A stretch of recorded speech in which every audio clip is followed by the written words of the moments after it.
hidden in plain view. The UN's own website, where they admit the #1 cause of cognitive disability in the world is iodine deficiency. The #1 preventable cause of intellectual disability is lack of real pure iodine in the body, as they bomb us with the bad halogens, bromine, bromide, chlorine, and so much more. Upwards of 2 billion people in a Lancet Medical Journal study in 2007 worldwide have cognitive disabilities because they don't have high-quality iodine. Most iodine is bound to other elements. You don't absorb it. We have X3, all 3 types of the good iodine together that supercharges your body. X3 is now back in stock at InfoWarsStore.com. It's being sold out for over 6 months for 25% off. X3 back in stock. Take action now. InfoWarsStore.com.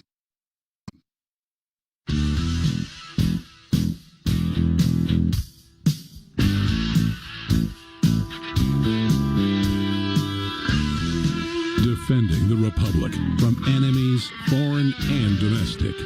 It's Alex Jones. Well, here's the good news.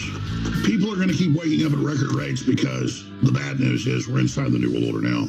Owen Schroyer is riding shotgun with me. I'm your host, Alex Jones, on this live Monday, May 29th, Memorial Day weekend. And I think about Memorial Day, and I think about some of the ancestors I've had that died in these wars. Thankfully, not too many. A lot of them survived, but I almost didn't exist because, again, both my grandfathers almost died repeatedly in the Army Air Corps in Europe in World War II. Particularly my dad's dad, who did all his missions and then some out of North Africa and then into Italy. Almost died repeatedly. And my dad knew some of the stories, never really talked about, but after he died, they went through a trunk he had and all the letters and all the stuff and all the letters back home, and it was all there. Pretty amazing stuff. And people that have been in those big conflicts don't really ever talk about it. When my uncle died about 7-8 years ago, he was a Vietnam War hero, an amazing guy. We dug through his stuff, and it was like, wow, all the awards he got, all the stuff doesn't even sound real. Like all these silver stars, you name it. And the point is, he was always such a great stand-up guy. He was probably my favorite, extended family member. Super smart, and hated the New World Order, so the U.S. government was run by a bunch of pedophiles. And that's what leads me to this next moment. He said there's always going to be a point where you're working in the system where it gets so bad you make a decision to keep your soul or to fight it. It was about a year before he died of pneumonia. He was in great shape, just got pneumonia and died. And I said, what do you mean? And he said, well, I was doing stuff in Central America and South America, and I ran Contra. I didn't get into the details of it. It was all secret as an Army officer. But he said, it was kids. He said the government was smuggling kids out of orphanages in Guatemala and giving them to really bad people, and he had to get out of it at that point. Well, now you see that major league upscaled going on in front of everybody. So imagine how big that is. And even in my family, my mother's brother, witnessed that, for himself and had a conscience and couldn't be part of it. I mean, he wasn't involved. I said, were you involved? He said, no, we just knew about it because he was running the airfields. That's what he did, was build airfields, and officer running those airfields and building airfields. And he saw this stuff, and they're like, what the hell's going on? And imagine what our Border Patrol's going through right now. This Creditors in Commerce classroom session, hereinafter session, is the private exchange of ideas and concepts between the providers and the recipients. The content is not meant as legal advice. The use or attempted use of any idea or procedure discussed in this session as applied to the recipient's own personal transactions, cases, or controversy, or applied to other cases, may or may not result in a favorable outcome or the same outcome as discussed in this session. Each transition or transaction, case, or controversy may be different as a result of unique actions or unique statements made by the parties therein, and each different act or statement in any transaction affects or may affect whether any procedure or idea discussed in this session is relevant to your transaction or that the outcome thereof will be depicted as in this session. The discussion of ideas or procedures in this session is not exhaustive of the subject being discussed. Many ideas and concepts that can affect the outcome of any legal or commercial procedure are not discussed in this session, and the fact that you may not be aware of these issues may have an adverse effect on the outcome of your procedure. It is the responsibility of each party to understand his own transactions and to apply the... Fucked! 100 years after you get free, you still getting fucked out of job and shot at by police. You see what I'm saying? This guy gets it. I like him. He's getting angry. Angry is good. Angry gets shit done. You shed tears for Kumpe and Nancy, and here he is telling you, you are staring down the barrel of 300 years of subjugation, racist bullshit, and heart disease.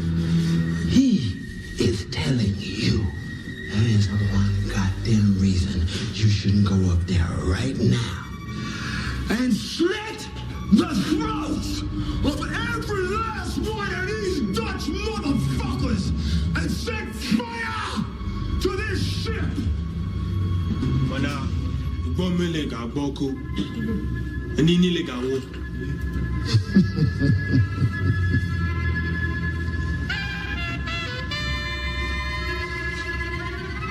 You already dead, asshole. At least die a sacrifice for something worthwhile. Let the motherfucker burn. Let it all burn.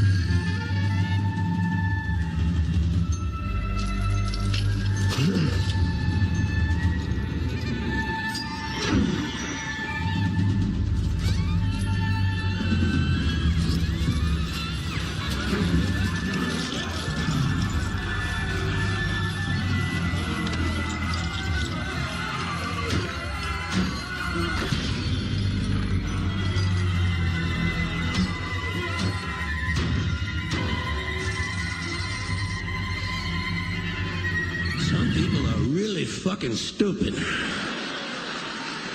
Did you ever notice that? How many really stupid people you run into during the day? God damn, there's a lot of stupid bastards walking around. Carry a little pad and pencil with you. You wind up with 30 or 40 names by the end of the day. Look at it this way. Think of how stupid the average person is, and then realize half of them are stupider than that. And it doesn't take you very long to spot one of them, does it? Take you about 8 seconds. You'll be listening to some guy. You say, this guy is fucking stupid. You can say what you want about this country, and I love this place. I love the freedoms we used to have. I love it. I love that.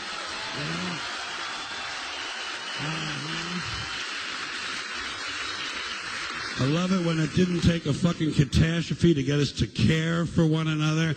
I love the fact that we're on camera all the time from all angles. But you know what? You can say what you want about America. And I say I love this place. I wouldn't have it any other way. Wouldn't live in any other time in history in any other place. But say what you want about America. Land of the free, home of the brave. We got some dumbass motherfuckers floating around this country. Dumbass motherfuckers, you know? These people are efficient, professional, compulsive consumers. It's their civic duty, consumption. It's the new national pastime. Fuck baseball. It's consumption. The only true, lasting American value that's left, buying things. Buying things. People spending money they don't have on things they don't need. Money they don't have on things they don't need. So they can max out their credit cards and spend the rest of their lives paying 18% interest on something that costs $12.50. And they didn't like it when they got it home anyway. Not too bright, folks. Not too fucking bright.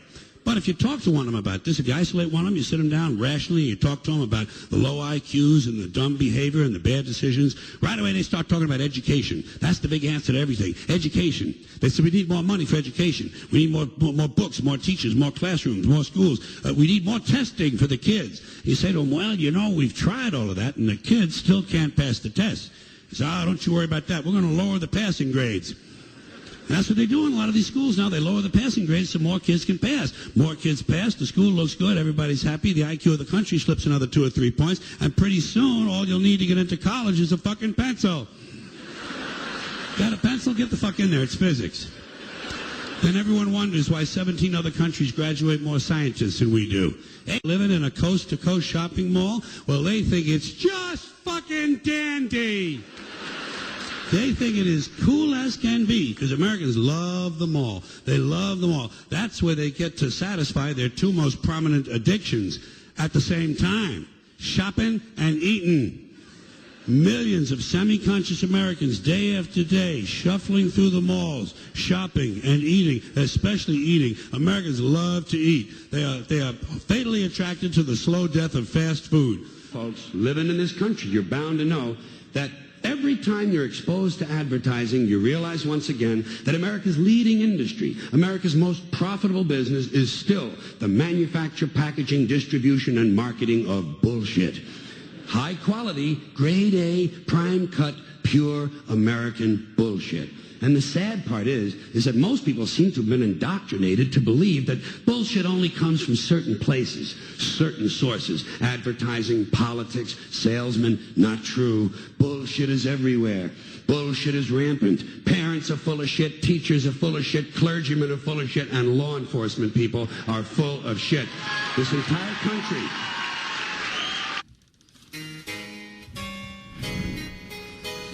This is WTDTA Radio.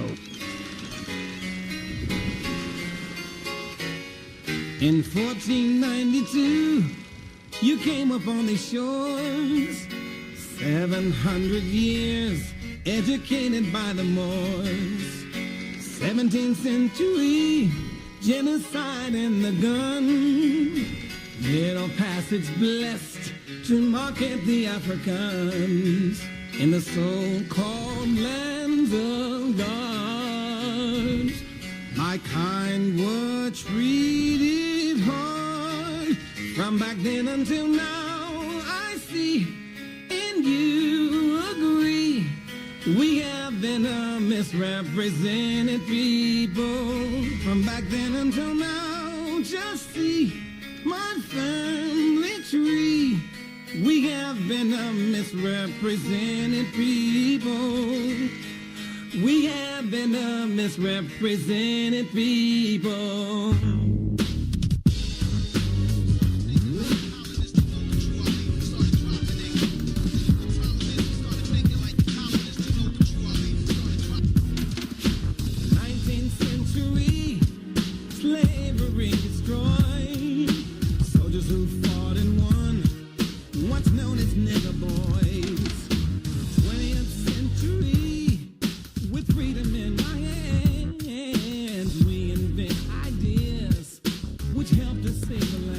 Did you know that 56 signers of the Declaration of Independence were Freemasons?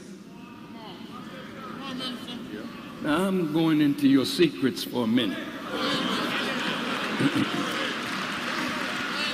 Not you, Black Mason and Shriner. You don't have any secret. It's the white Masons and Shriners that we're going to expose in a minute. Now listen to this.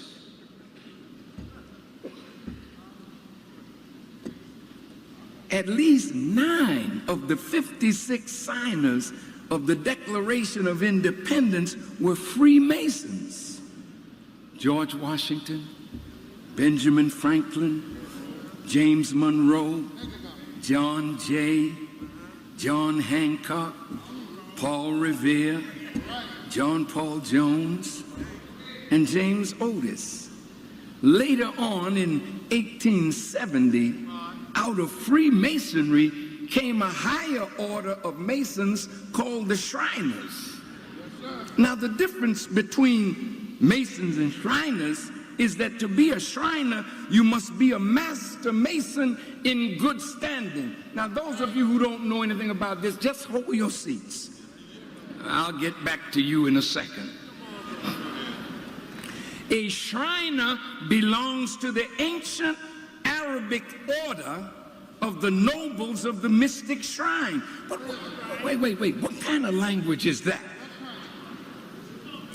And all their temples or mosques are named after cities like Mecca, Medina, Syria, Aleppo.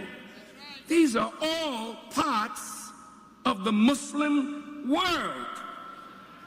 So Arabic is in their name to describe the nobles. And a noble is a hereditary class that has special social, political status in a country or state. And all white Shriners have an exalted or noble political and social status in America and nations throughout the world. Now they talk about this mystic shrine,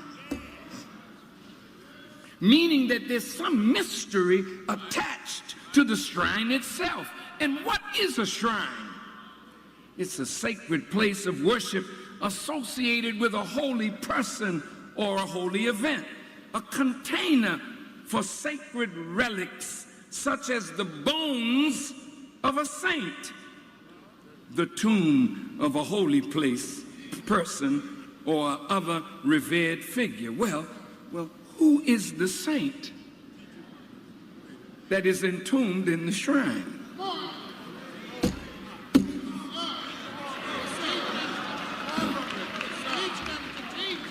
boy. Who is that holy person whose bones are in that shrine?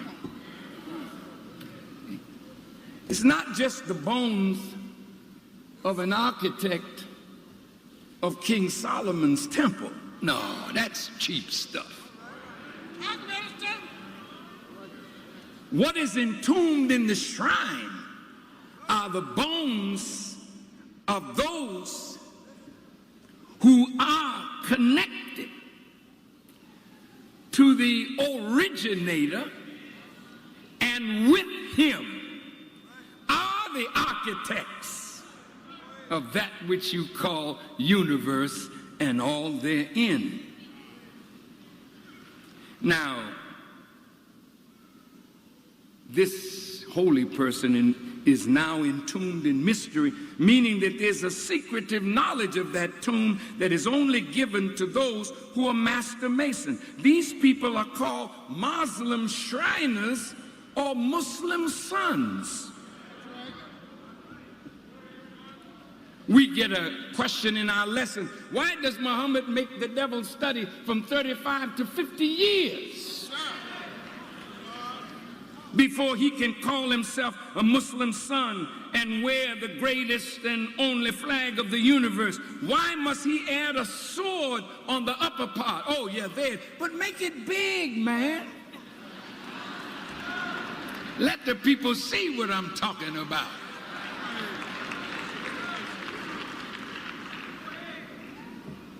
Now you have to remember, this question is put to us by Master Farad Muhammad. And if you notice, all the Shriner temples, you see that crescent, that star with a sword over it. You think they don't know Islam?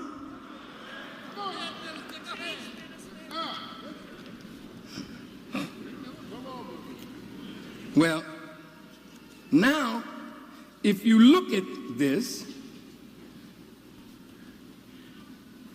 sword is over it, meaning that any time that any Shriner reveals the secret of what's in that tomb, they would pay with their lives. Well, what is the secret of the ancient Arabic order of the noble of the mystic shrine? It is you. It is your destiny. It is your future. It is your origin that has been kept a secret from you, but was known by the founding fathers of this country and known by the present day rulers. Now I want you to listen good. Elijah Muhammad said, you are the direct descendants of God himself. I'm going to say it again.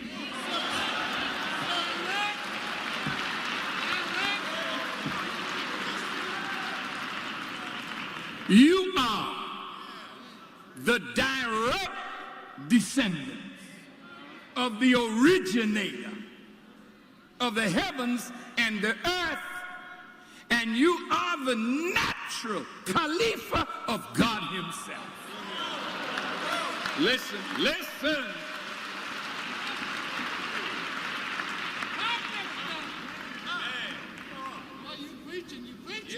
It is Arabic they use because Arabic is the original language of the Asiatic black man.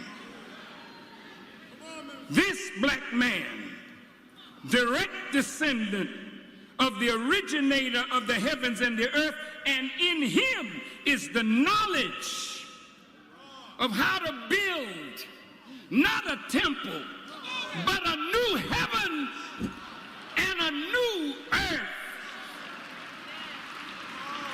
They look at black people and know who we are. Yes. This holy person was hit in the head by 3 ruffians, Jubilah, Jubilo, and Jubilam. And when he was hit in the head, he was carried to the north country and buried in a shallow grave with a sprig of cassia coming up from the grave to let the world know that there's life down here. But who can get up the man in the tomb? Nobody but one with a master grip. Nobody but one with a lion's paw. The Bible says there's a lion asleep in Judah. Who will wake him? No pussycat can wake up a lion. And this pussycat leadership will never wake the black man up. You're too weak in your effort to free our people from the hand of their oppressor. Yes, sir.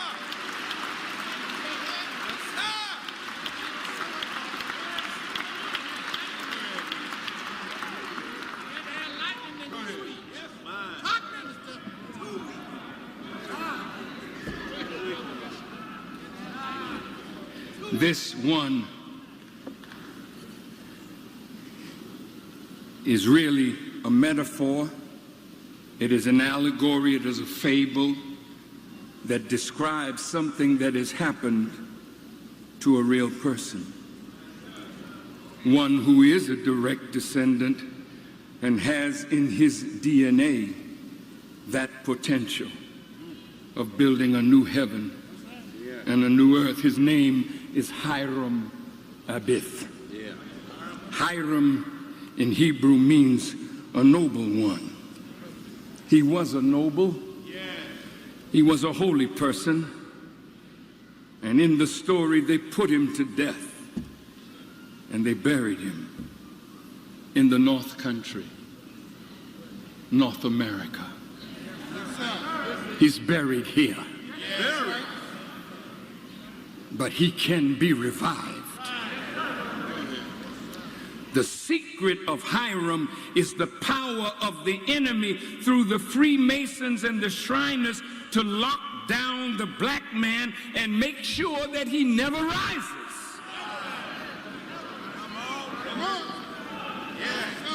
The Masons and the Shriners, the white ones, are like that stone that was at the tomb of Jesus to keep Jesus from rising, but an angel came and rolled the stone away, and when they looked, he had risen.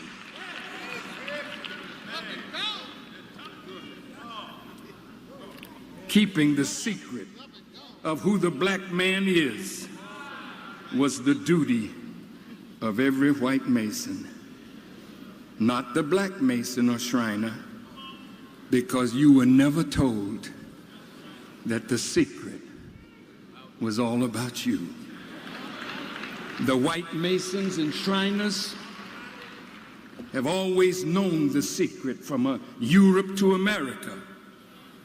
In Europe, a Freemason understands the degrees and what it is to be a Master Mason. They know something of the African origin of civilization, the advancements in Egypt, and the great architectural genius of the black man. They learned all of that through their study of the original Bible, which has always been locked away among the aristocracy. Common people could not read the Bible. But the people rose up and wanted to know what was in that book. So King James commissioned a group of 47 scholars. Some believe included William Shakespeare, to rewrite the Bible and give it a diluted version, so that the common people who did not know science would never be able to know the truth that was hidden under allegories, metaphors, figures of speech.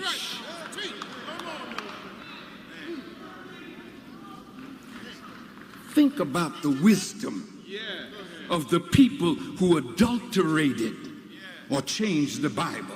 Think about the language and its use of allegories with the imagery of animals, birds, and fish to describe another reality. All this is to hide what is really in the scriptures. These 47 scholars knew the sciences.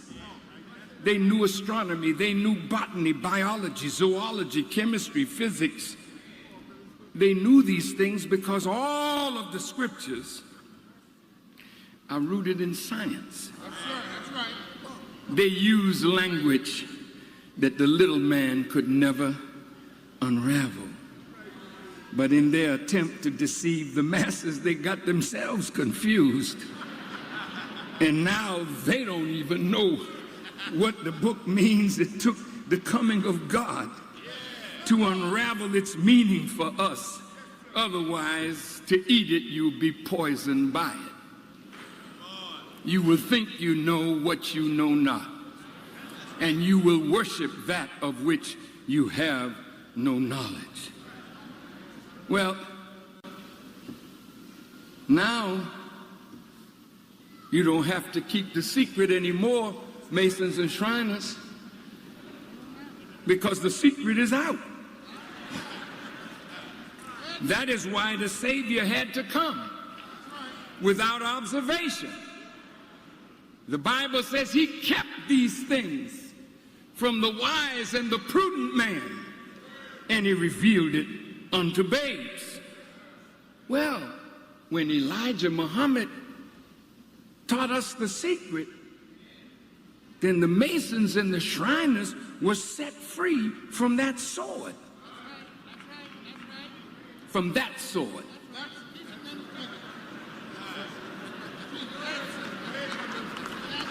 But you are under another sword, which I want to talk to you about. So what is the function of the Masons and Shriners today, now that the secret that you were hiding is out? Here's your function. Your function is to help me build that which was in the nature of Hiram. He's free now, and your job is to help me build the kingdom of God on earth, and only then will you have a place in the kingdom. You are not under that sword anymore. You are under another sword.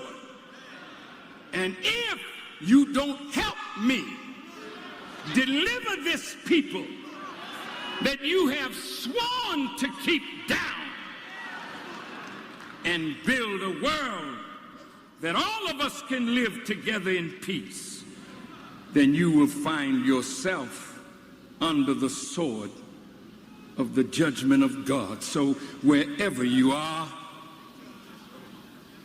if you're listening to me, it's time for you to step forward and help deliver this black man. You hold key positions all over America, in government, in business, in law, in medicine, in education, in finance, in trade, in commerce.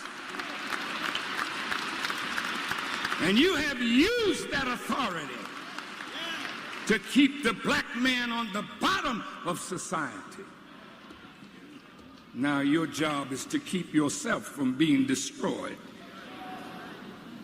by helping the black man to go up to fulfill our destiny. Well, if you're the Muslim son, who's your father?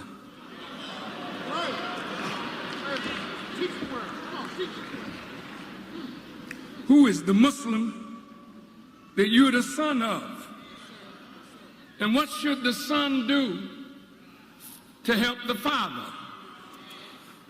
Before the Honorable Elijah Muhammad left, he said to me, quote, "You may sit in my seat as the father over the house in my absence." So I'll ask it again. What should you do to help the father that you are the son of? And if you help us, God will show you mercy.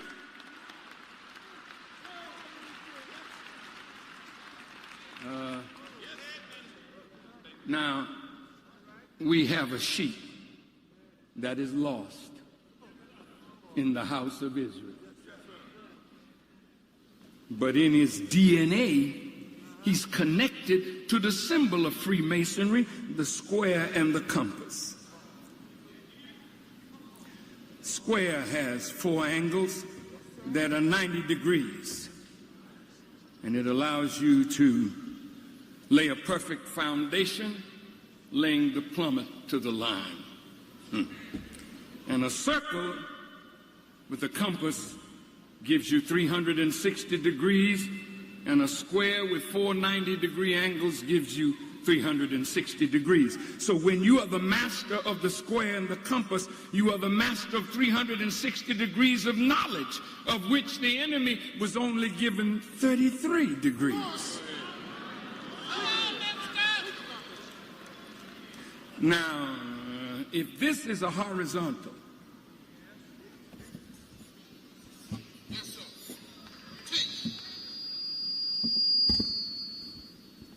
this is horizontal, dead level. If I raise my hand to 45 degrees, it's here. 90 is here. But if you're only at 33 degrees, this is where you are. You're just crawling around with your little childlike knowledge. no matter how great you think you are. The wisdom that is now manifesting itself above your head. And I must say respectfully to our ufologists,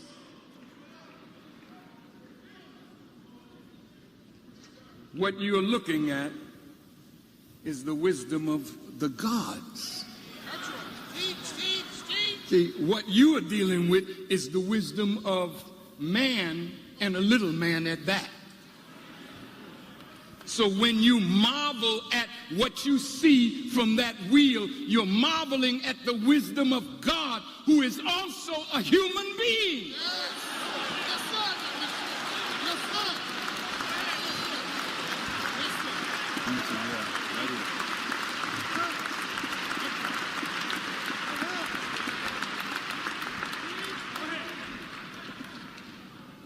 The fez that the Shriners wear is the fez of the Moors.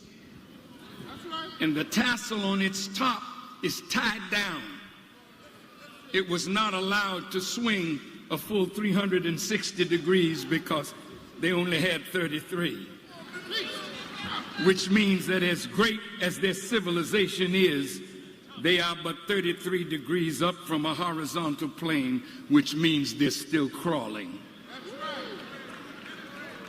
And that is why we today, under the wisdom of the Honorable Elijah Muhammad, look at you and your wisdom as little babies.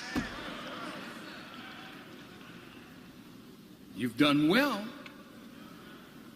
until you meet God. And those who are ignorant under 33 degrees, they think that you are the God because of your little contraptions. But let me tell you,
We've interrupted our programs for a news report.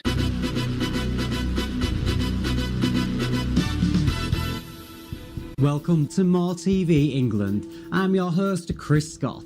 Now, it is a great Masonic secret that has long been revealed that it was George Washington who chopped down the cherry tree of the Moors, erasing them from the history books and removing their nationality, fez and turbans. It was even predicted that in a few hundred years many of them would not remember who they were or their connection to the land. Who are the Moors? This is one of the most difficult of historical questions, and in fact this is the most neglected chapter in black history. When you go back into history, 1800s and back, Moor and Africans are synonymous. One of the things that our people mistake, they look at Moor as being a club or a belief system, which it is not. It's their pedigree, it's the bloodline. Where do the Moors fit into our history? Because you know it's been this beef going on about the Moors come out of Egypt, we are not black. Where do the Moors fit into Egypt, ancient Egypt? At the time of building the Great Pyramids, was our people calling themselves Moors, and where did that word come from? Well, Moor means black. Okay. Okay. Now, Moors will argue with you about that. Moor means black. Moor is deeply steeped in the Greek tradition. You heard what he said? And in the Roman tradition. Moor means black.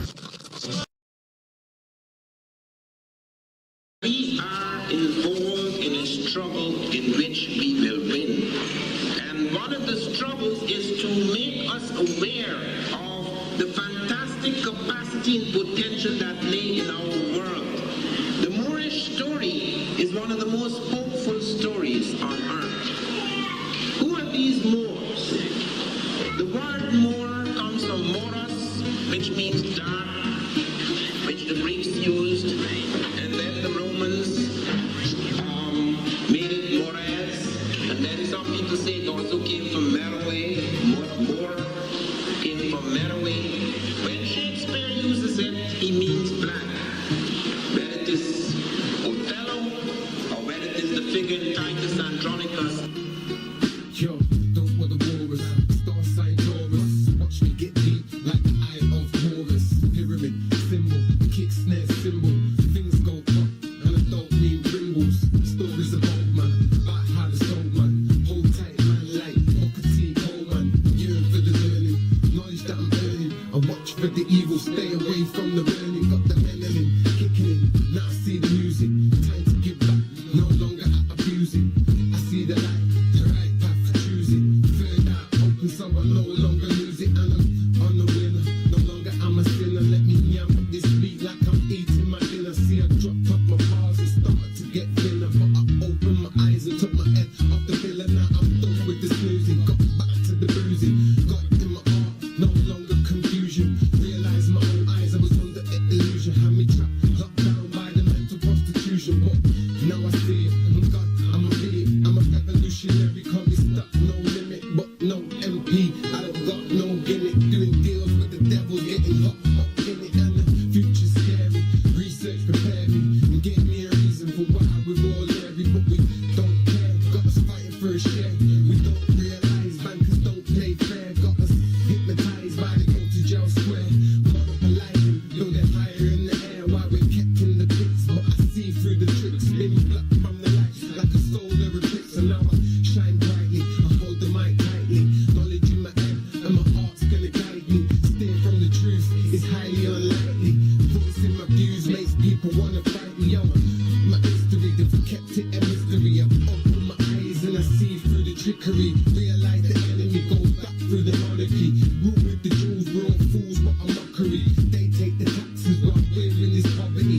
Daylight robbery got us wishing on the lottery. They sit back and chill, just laugh at the comedy. We're marked by the beast, by the feast on the misery. Caught in the dream, I need to open the eyes. Trapped in a cell, in this world for the lies. They know they're going down to take us with them, that's the prize. They control what's good, so we don't hear the cries. Yeah, so we don't hear the cries. I won't fall for the lies. Yeah, I won't fall for the lies. Yeah, I won't. But remember, when it became a time in 1506, after we lost power in Spain, the Africans ruled Spain from 711. We were calling ourselves Moors, Maursnmors. From 711 until 1485, 774 years, when we brought into Europe the university system, building the University of Salamanca, Salamanca in Spain, a copy of the University of Genève from ancient Ghana, which was equally a copy of the University of Sankore in Tombouctou, which the French later called Timbuktu. Now, look, if you want to read it, read Stanley Lane Poe's The Moors in Spain, written in 1887, or Alejandro Macaziza. Read his book in Spanish, The Moors in Spain, and said that even the bath was introduced by those Africans. They were brought into Europe by the Moors. This is why the Crusades took place. And it wasn't long before we knew they would try to get to the world. So when we presented and developed our idea, we said that the Crusades were the precursor to Columbus. We should have seen them coming. Now, family, one may begin to ask the question, wow, I didn't know a notary could do all these different things. I'll give you a clue. The notaries are labeled as notary publics. It's like a misnomer, but I'm going to clear this up. Notaries make notarial protest that gives creed or credibility, authenticity to any document bearing any truth They can protest bills of exchange, drafts, notes, and such, because there's a process that one must follow when they're participating in commerce. Moors, write on whatever piece of paper you're writing in terms of your notes. Moors must use a notary when doing anything in the public. Let me explain. The first Moorish science temple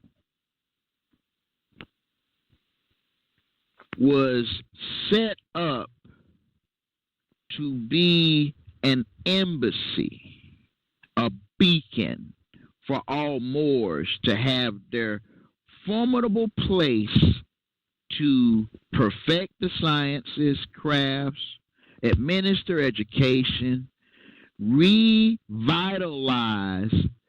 a culture that was once prominent on this planet that has been purposely hidden and forgotten.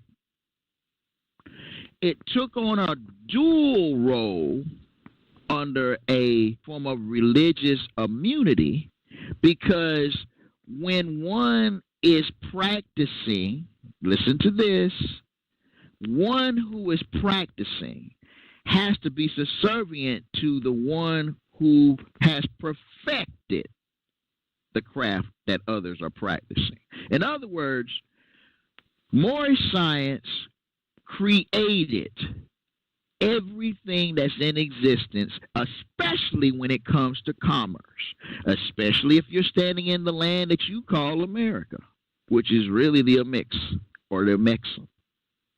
Now, problem is, a huge gap of that history was hidden from the descendants.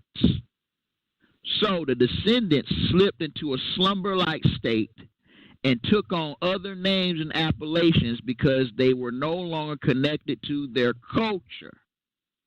Because of that, what was created actually became a tool to imprison all those that no longer knew who they were, but wanted a benefit because they were subservient to some sort of institutional structure.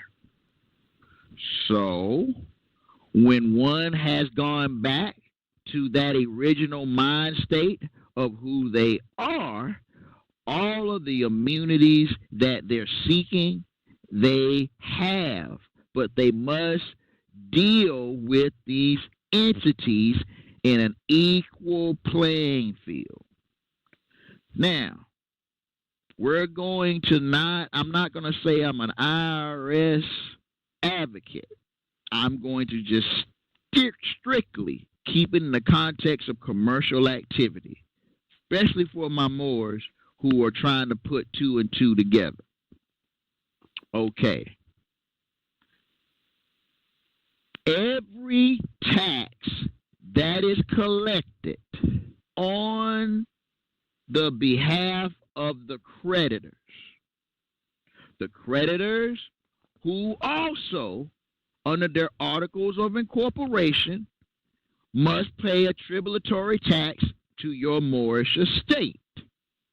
This is why I warn Moors. You need to know everything about Uniform Commercial Code, UCCs, because you need to know how to recapture your lost estate. The entity that is known as the Internal Revenue Service is an accounting firm for the company that calls itself the United States of America. It is a private corporation that must collect taxes to pay the tributary tax that it was owed when it was incorporated. The problem is this private corporation went bankrupt. Not once, not twice, actually more than 5 or 6 times. Can't really count how many times they really went bankrupt in the aspect of one paradigm. I can say on a different paradigm, I can tell you exactly how many times they went bankrupt. when you're looking at it from the right set of eyes. Because of that, commercially, those in the Patriot movement began to reveal information about how this private corporation came into existence. The private corporation came into existence because when the Constitution was written, it literally was written to protect the corporation from further encroach or approachment by the original creditor, because they're trying to get, they're trying to get it right. Now we're going to back up.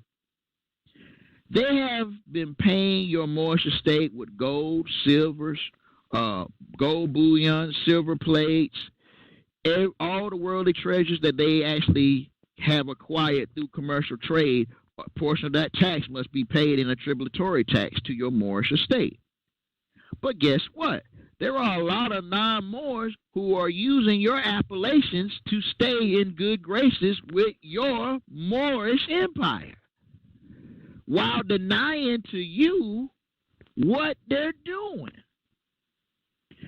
So let me explain even further, and this is where the notaries come in, of what you have to remember. These are going to be terms that I want you to write down. And everything I'm going to give you is going to be synonyms of what you know as public and private. Thing I'm going to give you is going to be an equal and opposite. You have synonyms that mean similar, and then I'm going to give you antonyms that means opposites. And every phrase that I give you is going to be there's going to be an equal and opposite antonym. Synonyms mean same, antonyms mean opposite, okay? So the term, the word public, P-U-B-L-I-C, the antonym for the public is private, okay? You have the public, then you have the private. And one cannot exist without the other. To see one, you must know the other exists. To know one, you must know that the other exists. If you see one, you're seeing both of them. You just have to know that, because the contracting that comes from these two phrases is 90% of your problem. Let's go further into this. The word public has other synonyms that refer to the status of public. Now again, if you pay real close attention and you take you out what you call a piece of paper and you write on that piece of paper the word public and you draw a line under it, I want you to write these terms down. I want you to get them into your psyche. I want you to begin to unravel this spell of Leviathan that has all of us perplexed about, how do I use my commercial activity or energy? How do I do? You gotta know, you gotta know, you gotta know. And I'm gonna show you the magic in this. I can tell this to you all day. If you take a pen and a piece of paper and write it down, you're actually doing something that's going to lock into your psyche, because subliminally this will stick with you. And once you have read it from your own hand, once you have spoken it out loud into the universe, once you analyze this internally and externally, it's going to be very hard for these Luciferians to get you back on the plantation, especially those of you that have been studying your Moorish heritage. Okay? So, these phrases, every time you see, let me back up. Not every time you see. Every time the word public is used, these words need to come to mind first before you act. Okay. First word that's synonymous to the public is illusion. Yes. What do you mean? The public is real, isn't it? In commercial activity, illusion. It has the appearance, but it is an illusion. First phrase is illusion. Here's another phrase. Debtor. Someone says public, you're supposed to know it's an illusion, and they're talking about debtors. That's the second synonym, debtor. The third is a compound word, limited liability. If they're talking about the public, those that are in the public have limited liability. Limited liability. Limited liability. That's another synonym for public. Anything that's in the public has limited liability. That's why people in the public always are getting in trouble, because they got limited liability. Just write these down, let them get into your psyche. Here's a fourth synonym. Anyone that's in the public, when you're identified by the court as being the public, you're also being identified as an illusion, a debtor, limited liability, and you're also fourth synonym, you're irresponsible. Yes, the public is irresponsible. You can't think for yourself. You need the government to give you food, clothes, and shelter. You're not responsible if you're in the public. You're irresponsible. Write these things down. You need to see them, say them, conform it to your frontal lobe, because this is what it is. It ain't up for debate. Do your own research on what I'm giving you. I'm here to give you facts. Those that are in the public are irresponsible. Now watch this. I'm going to give you three phrases that are synonymous with the public. Anytime someone in the public does anything, they're doing it under opinion. That's one phrase. They're doing it under opinion. The public deals with opinions. The public also deals with presumption. Opinion, presumption. What's the next one? The next one is testimony.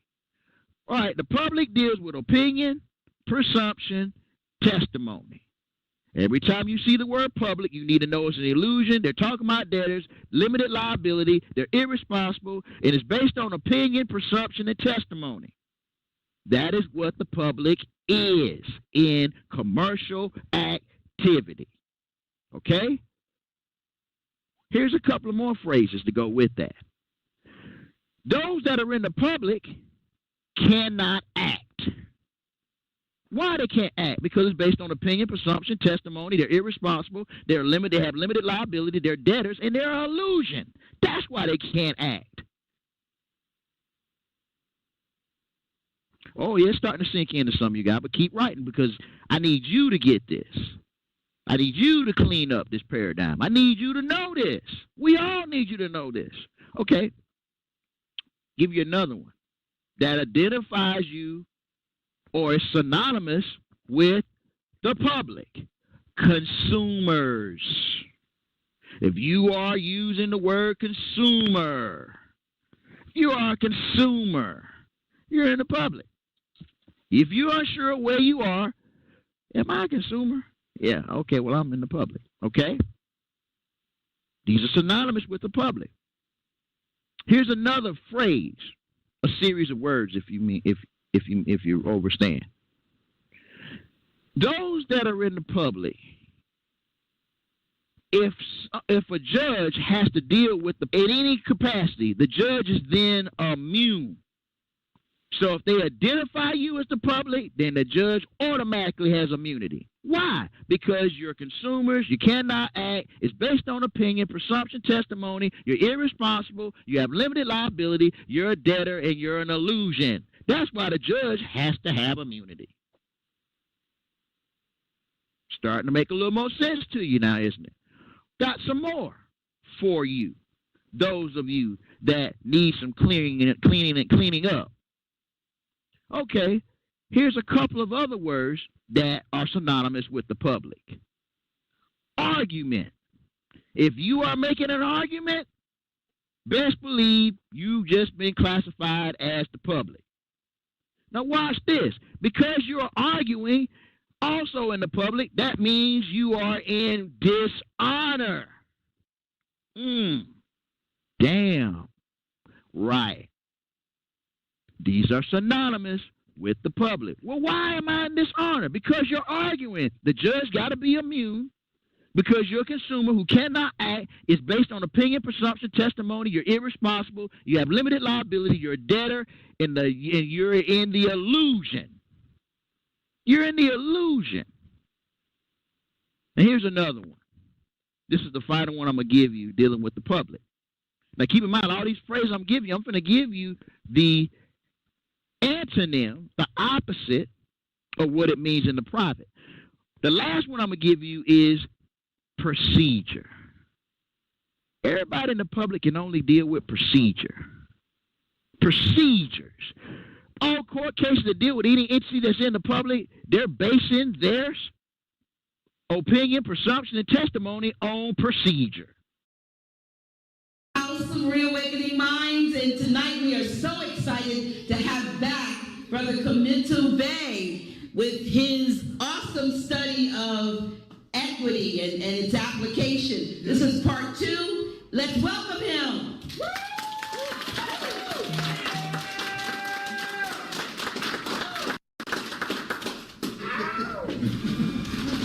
Is the paramedics outside yet? All right, can we stroll? All right. This is what you call, before you move there, I was in D.C., of course, down at Capitol Heights in Maryland. There's a place called Everlasting Life. About a couple of Tuesdays ago, I went in on what you call the subrogation. I did make mention of it here about subrogation, because this is the word you gotta do. This is what they're using against you. And this is referring to being compelled under what we call is a bond.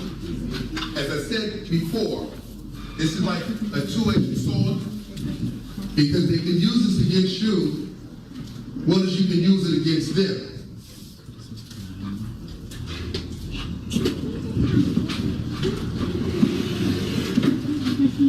There's a book called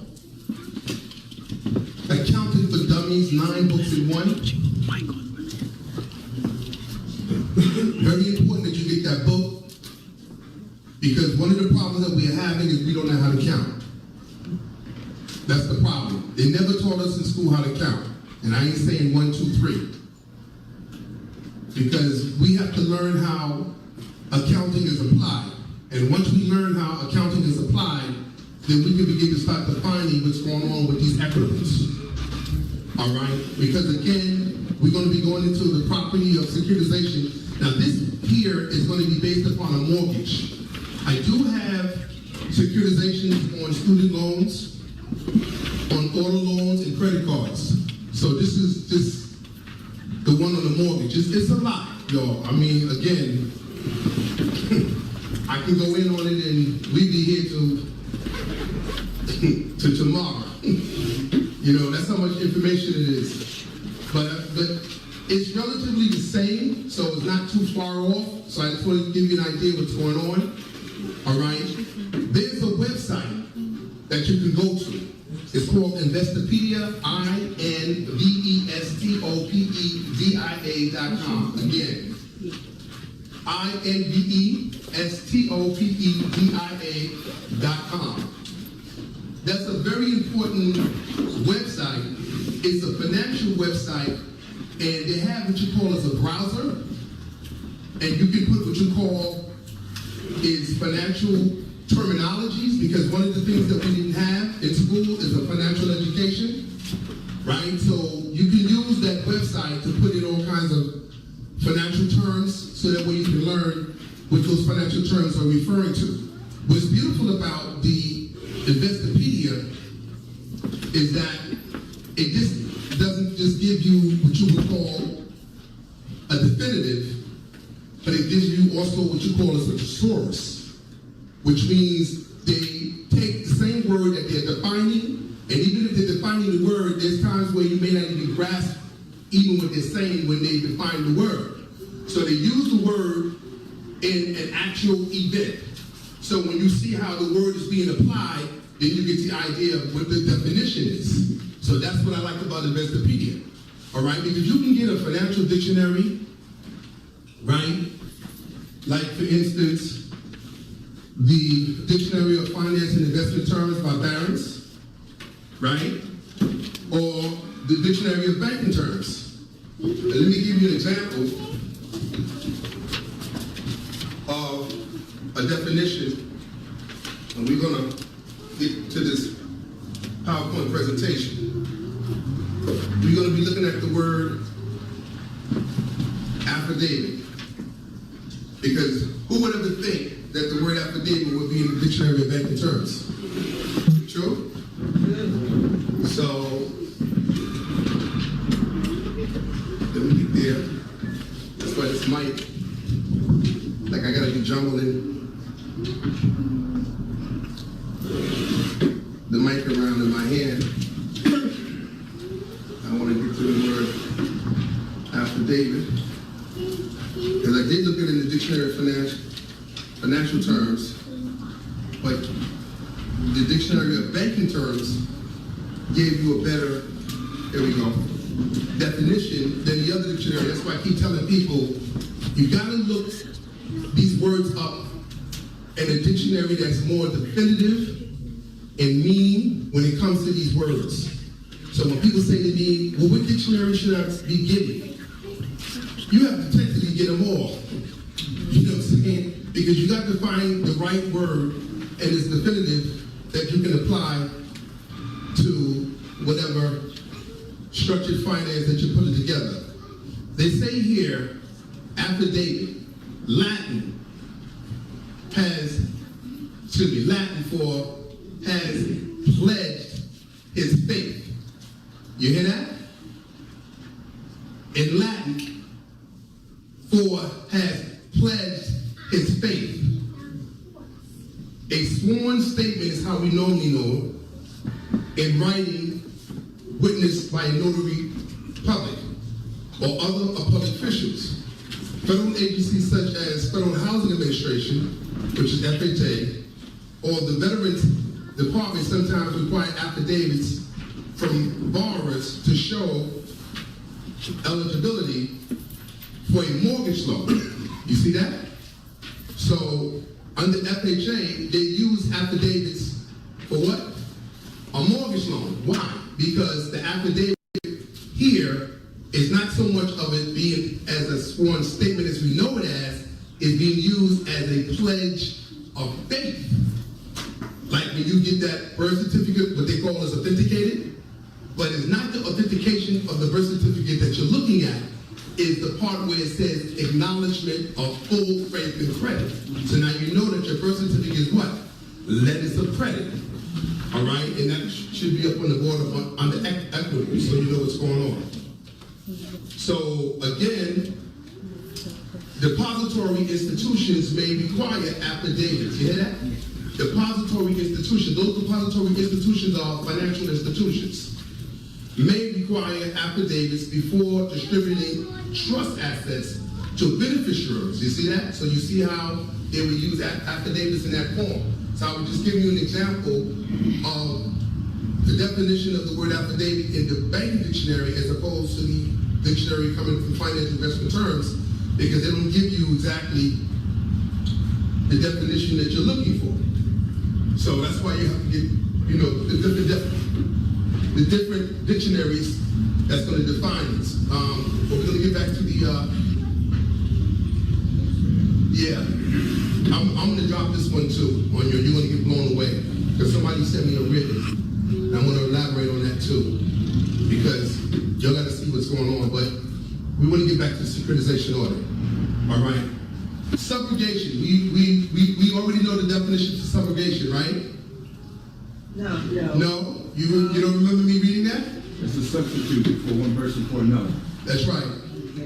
All right. Under what reasons?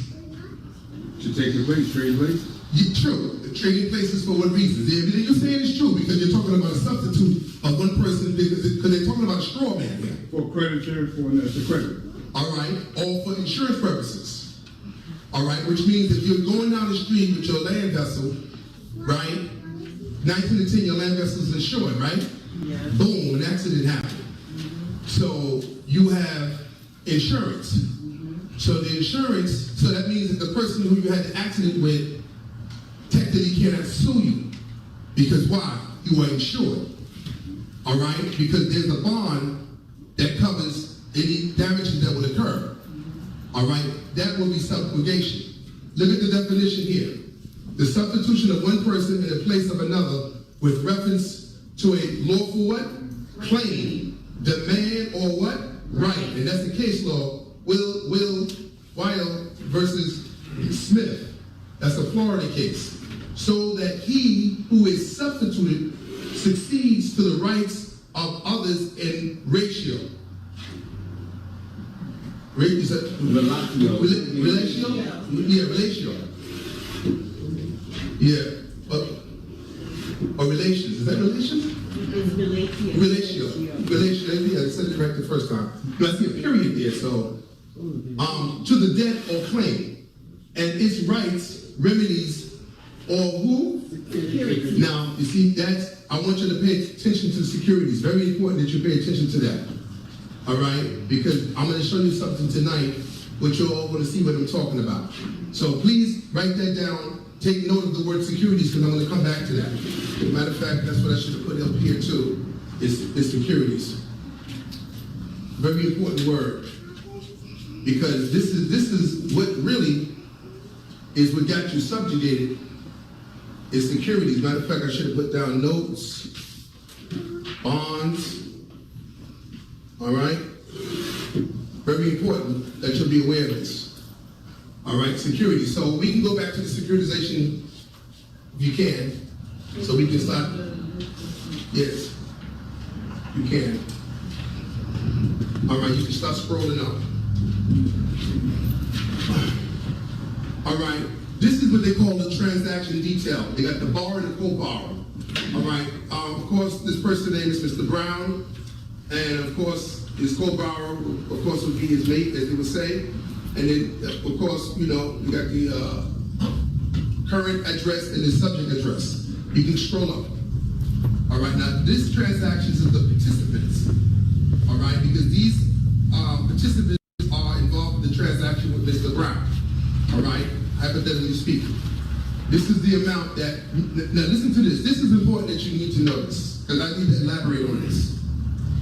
This is the amount that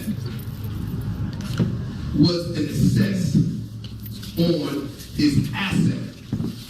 This had nothing to do, this is a mortgage, by the way, so you know what's going on. But let me break this down so you can see what's going on. That amount that you see has something to do with his assets. It had nothing to do with the house. Which means are you looking for an opportunity to earn a substantial monthly income while helping business owners obtain financing? Then Go Capital's broker referral program is for you. As a registered broker, you'll have access to a variety of business loan and real estate financing programs for clients nationwide. You'll also receive all the training, marketing, and sales supports you'll need to quickly start earning commissions. All this at no cost to you. Why is this such a great opportunity? With approximately 30 million active small businesses in the U.S. and banks limiting access to traditional commercial financing, loan brokers offering alternative funding are in very high demand. You can easily earn over $10,000 in monthly commissions by offering loans from $10,000 to $5 million. Go Capital services include revenue-based loans, equipment leasing, business lines of credit, unsecured term loans, commercial real estate mortgages, and more. With us, bad credit, tax issues, and high-risk industries are not a problem. Whether you're an accountant, banker, realtor, no business owners, or simply want to enter the lucrative field of alternative business lending, our broker referral program is designed for you to succeed. Join the Go Capital team and start earning today. Application. You have to fill down all your information, like your job, your credit cards, your stocks, your bonds, whatever. So what the banks are doing, or the mortgage companies are doing, is making an assessment from the 1003 application. The 1003, even if they was to deny you of that loan, they're going to still make money because the application is a financial data that they collected from you, which is your assets that they can do what you call as an asset-backed security that they can use for credit cards. Do you hear me what I'm saying? So, all right, I'm with you. Waiting for it to print. I thought it printed last. All right, got you. I got you. We good. Since you jump back, you know, you kind of putting the cart before the horse, but it's still pretty. All right. So, what I'm saying is that once the financial institution, I don't care if it's a student loan or credit card, because they're going to want to have an application for you to fill out, correct? Yeah. So what I'm saying to you, so you can get an idea of what's going on, is that the information they've collected from you is financial data based upon your own asset. So now what they're going to do is they're going to take that financial data from those applications, and what they're going to do with it, they're going to shop it around. Do you hear me what I'm saying? They're going to shop that information around to try to find out what investor out there that's going to be able to give you the funding for those assets. Because it becomes asset-backed collaterals. All right? Those assets are going to be used as collateral. All right? And then what they're going to do is they're going to securitize it, which means they're going to put it into what you call, they're going to underwrite it in the form of a bond. You follow me? And the bond is going to have a certain what? Rating on it. This is where Standard & Poor's come in. This is where Moody's come in. Excuse me. And Fidelity. When I did the research on this asset, he had a AA rating. This is before he even got the loan. But let me tell you the game they played. When he was approved for that amount, that's the amount that reflects his credit score. Do you hear me what I'm saying? That's the amount that reflects his credit score. They never send it to the credit bureau when he was approved of, based upon his own asset. Now, we're not even talking about the loan now. Because what you're looking at, that's not the loan. This is based on his what? Assets. So they were supposed to take that amount and report that to the credit bureaus, all three of the credit bureaus, and credit that to him. But what the bank have done, or the financial institution, is get him the investor who would lend him money on his asset. So now that money that you see right there, that's his equity. So what are they doing? What am I saying to you? They are lending you your equity. That's your money. Do you hear what I'm saying? They are lending you your money and got you paying them back to them your money with principal and interest. That's your money. This is what I'm trying to get you to see. So this is not something that they gave him. Do you hear me what I'm saying? This is not a loan. That $409,000, $500 is not a loan. That's an assessment of his asset. Let me give you another example of what I'm talking about. Say, for instance, you have a house, right? And you want to know what the house is worth, right? What do you say? An appraiser. Appraiser goes to the house, and he wants to see exactly the value of your house. You know, the roof, the boiler, the plumbing. You know, he's going to look at various things in the house, and he's going to give you a appraisal report. You follow me? So when he gives you an appraisal report, that's the same appraisal report that got him that money. So now they're using not only the appraisal of the value of the house, but also they use his assets. So now you got two equitable means or two equitable vehicles. One is from the appraisal, and the other one is from his assets, separate from the house. You see what I'm saying? So I'm trying to show you that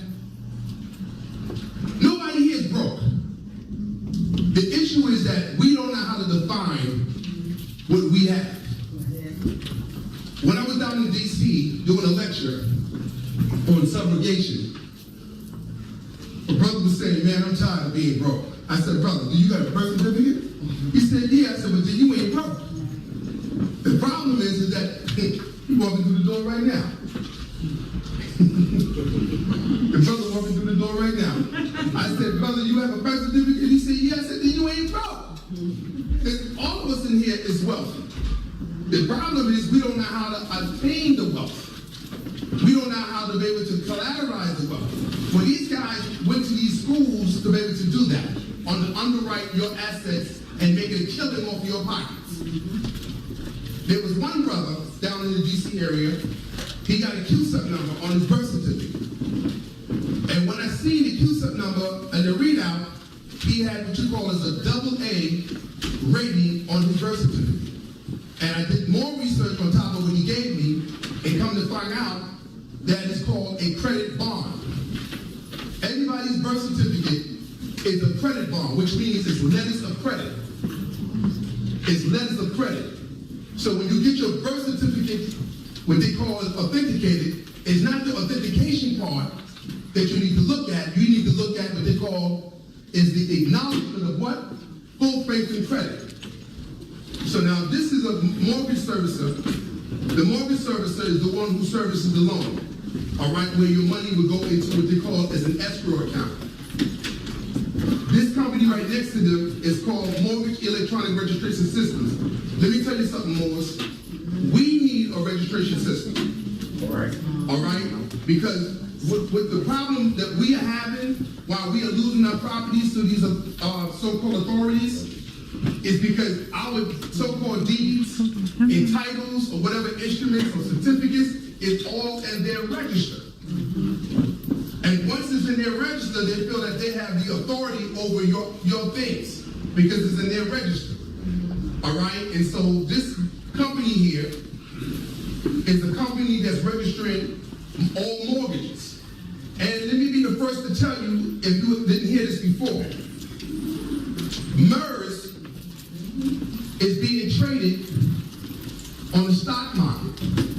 They're registering your mortgage, your property as asset into this company, and they're trading your assets on the Wall Street stock market. Who's their broker is Charles Schwab. Charles Schwab is MERS broker. But meanwhile, they can make money on your mortgage, but yet they put you in foreclosure. So you know that's absurd. Now, at the bottom here is the original mortgage lender. Let me share something that you need to know.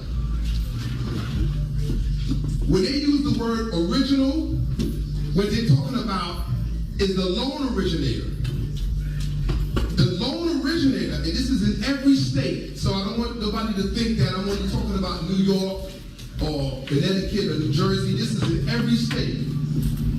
Every state has an insurance company or a commerce company or a banking or finance department, and they're dealing with insurances. All loan originators have to have a loan origination bond. The loan itself has to be bonded, and the loan originator have to be bonded. Why? Because if that particular vehicle, if there's any forms of disparagement or slander on your title, you can bring a claim against the loan originator because the loan originator has a bond. So every state has it. They have the bond for the loan and for the broker who is originating the mortgage as a lender. So that's very important that you know that. Because 9 out of 10, your title is going to be either disparaged or slandered. And what they mean by slander or disparage means that the title has been corrupt. What they mean by corrupt? Meaning that it could be a broken chain of title. Like for instance, let me give you an example of what I'm talking about. Say for instance, lender A gave you the mortgage, which would be fraud anyway, because it's your equity, as I told you earlier. Then he does what you call as an assignment, which means he's assigning, selling, and transferring your mortgage to lender B, right? And they're doing it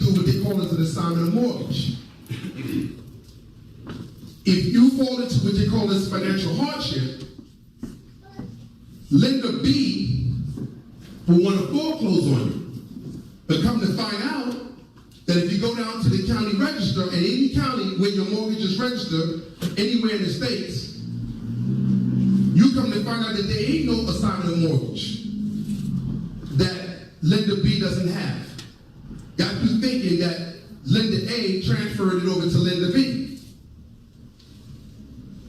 So that means that that's a broken chain of title, because lender B don't have the title, because they're not telling you, which is something that I studied the title companies. I studied the title policies. And one of the things that they do when they transfer your mortgage and your note from one lender to another is that they do what they call is retitling. Just put the word or the phrase or the prefix RE in the front of title. They retitle your title, which means they transfer your title over from one lender to the other lender. Very important to know that. Why? Because if you are having your mortgage to be transferred over from one lender to the next lender, the first thing you need to do is find out who's your title company. Normally, where you will find that information at is on the settlement statement. And you're supposed to have gotten your title, your homeowner's title policy. And there's a policy number there. All right? You can contact whatever that company may be. It could be Fidelity. It may be Stewart. I mean, it's various different title companies out there. American Land Title. Yes, there's various major title companies out there. And what I'm saying is, go to your settlement statement. On your settlement statement, you have like a list of all the money that was paid out at the closing. And one of the things you would see there is an abstract of title. You would see title insurance, all right? And you paid for all this, so you should have gotten your title policy because you paid for it. So why you didn't get it at the closing? The reason why it's so important, because you need to contact that title company to see if when your mortgage was transferred over from Title A to Title B, you want to see was it retitled to lender B. It may not be. Why? Because when you get the title policy so you know what's going on, it would say the insured. So now the insured, which would be the borrower and the lender, but mostly the lender, will be insured for $409,500. They're insured for the full amount. Where do I get that information from? On the title policy. A lot of our people today don't even know what the title policy is, and not even knowing that the lender is insured. Because in the mortgage there's a clause, a mortgage insurance clause, and the mortgage insurance clause specifically says mortgage insurance means lender protected on non-payment or default on law. Which means that if you were to so-called default on the loan, that means that the lender can go to the what? Title insurance company, because don't let them fool you, they say title company. That's an insurance company, y'all. That's an insurance company no different than you having insurance on your car. All right, and we're not talking about insurance on your house. I don't want you to be confused. I want you to be clear. The title insurance have nothing to do with your house, excuse me. That has something to do with your mortgage. So if your mortgage was to fall into default, what would happen? They would make a claim by accelerating it to the full amount that you're so-called in default and make the claim to the title insurance company so that the title insurance company can make the claim. And technically what they were supposed to do is stamp your note and your mortgage saying paid in full, and they're supposed to release your mortgage. Because that's what the insurance is there for. But what they do is they turn around and they foreclose on you and they collect the money from the title insurance. So that's double dipping. That's also insurance fraud. Innovation. All right? That's insurance fraud, true. Then they turn around and give you a 1099-A, which means abandonment of secured property, right? Which is tax fraud. Because the amount that is what they allege to be outstanding, they will put that on the 1099-A and give that to you in the mail, all right? Which will be tax fraud. Because if the insurance company already paid it off, the only thing you have to do is blow the whistle with the Internal Revenue Service and let them know that the title, that the mortgage was already claimed through the insurance, and this is how you get the lender and them in trouble, or those who's making the claim. claim on your mortgage. So it's very important, because what I'm doing here tonight is I'm giving you some jewels. I'm giving you something that you can actually apply and utilize, because I'm tired of our people getting ripped off by these banking institutions, these financial institutions, these mortgage companies who's foreclosing on our people. But let me tell you something, y'all, that is no accident, because we do not know our history. Come on with it. Because we are not supposed to be getting land by any mortgage. Because you already know that a mortgage is civilis matus. That's right. Civilis matus. Civilis is Latin for civil, matus meaning dead. Civilly dead in the Lord. So these people still see that we are dead in the Lord. That's the reason why we cannot be calling ourselves black, Negro, or colored. Because these people are still operating as though we are black, Negro, or colored. I'm going to show you something from the Blackstone. I got something for you. You're going to see something that's going to blow your wig piece back. All right, so the ambulance is out there tonight. So hold your head on. Hold your head. I'm going to show you something, because you need to see what's going on. You know what I'm saying? You need to be controlled. There you go. This is crazy. As I was saying, we're supposed to be obtaining land through what they call is an act or law going back to the Lincoln administration. It's called the Homestead Act. Please take notes. Write this down, do your research, because I do a hell of a lot of research.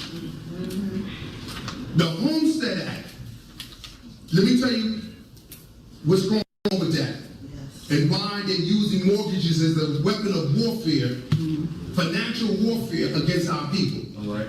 We fought for our freedom. We fought for our freedom. It wasn't no Lincoln, stinking Lincoln, that did some Emancipation Proclamation. That was a way of taking away our rights, and that war that we fought for our freedom. We fought for our freedom in this land. And not only that, we fought for our freedom in this land, we fought for our freedom for everybody on this planet.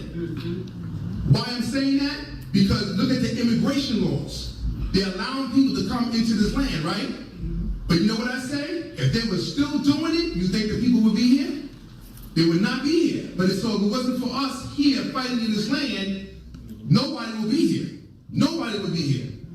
So when we fought, which is the Lincoln administration, but technically goes back further than that. It goes back all the way to the American Colonization Society, when they was trying to decide to send us to a place that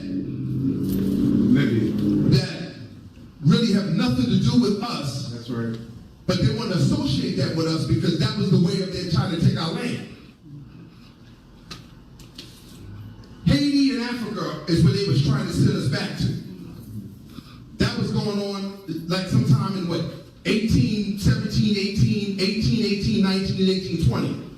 In that period of time under James Monroe, who they named Monrovia in Liberia.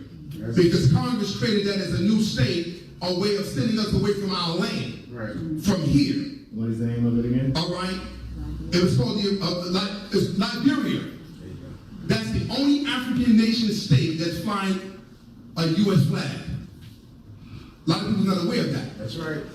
Liberia is the only African nation state that's flying a U.S. flag because it was created by Congress under the American Colonization Society to put all the aboriginals out of their land, all right, and send them someplace else so all the Europeans can come over here and occupy our land. This is what they were doing. So when we fought that war, they don't want to give us any recognition because us fighting in the war would automatically give us the authority to live on our land peacefully. So what they did was they came up with a legislation, right, under the Emancipation Proclamation of Lincoln, and he came up with what you call is the Homestead Act. The Homestead Act, which was in 1862, 1863, and 1864, You can check it out, read it. You had to be 21 years of age, register the land for a fee, small fee, and you had to live on the land for at least 5 years. You have to be 21 years of age, pay the registration fee, and live on the land for at least 5 years. And that means you would have had the land for life. There were no mortgages. So this whole mortgage scheme was to take the land that's still a land.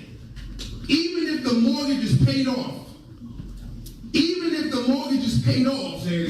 still do not own the land as an aboriginal. Because when you read the mortgage contract, it specifically says that the borrower understand. That's why I keep telling some of these Moors, stop using the word understand. Because the word under means sub, and stand means status. So stop substituting that word understand as though you mean you comprehend. Comprehension and understanding is two different vehicles. So we gotta stop saying more, I understand, and then some brother came back and said, well, brother, I overstand. I said, brother, you're not getting it. That's why we have to learn etymology. Because the word stand, S-T-A-N-D, means status. So that's all you have to do is put the word status on the board, and then put the word over and under. Over and under. You with me? So one is saying what? Superior, and the other one is saying inferior.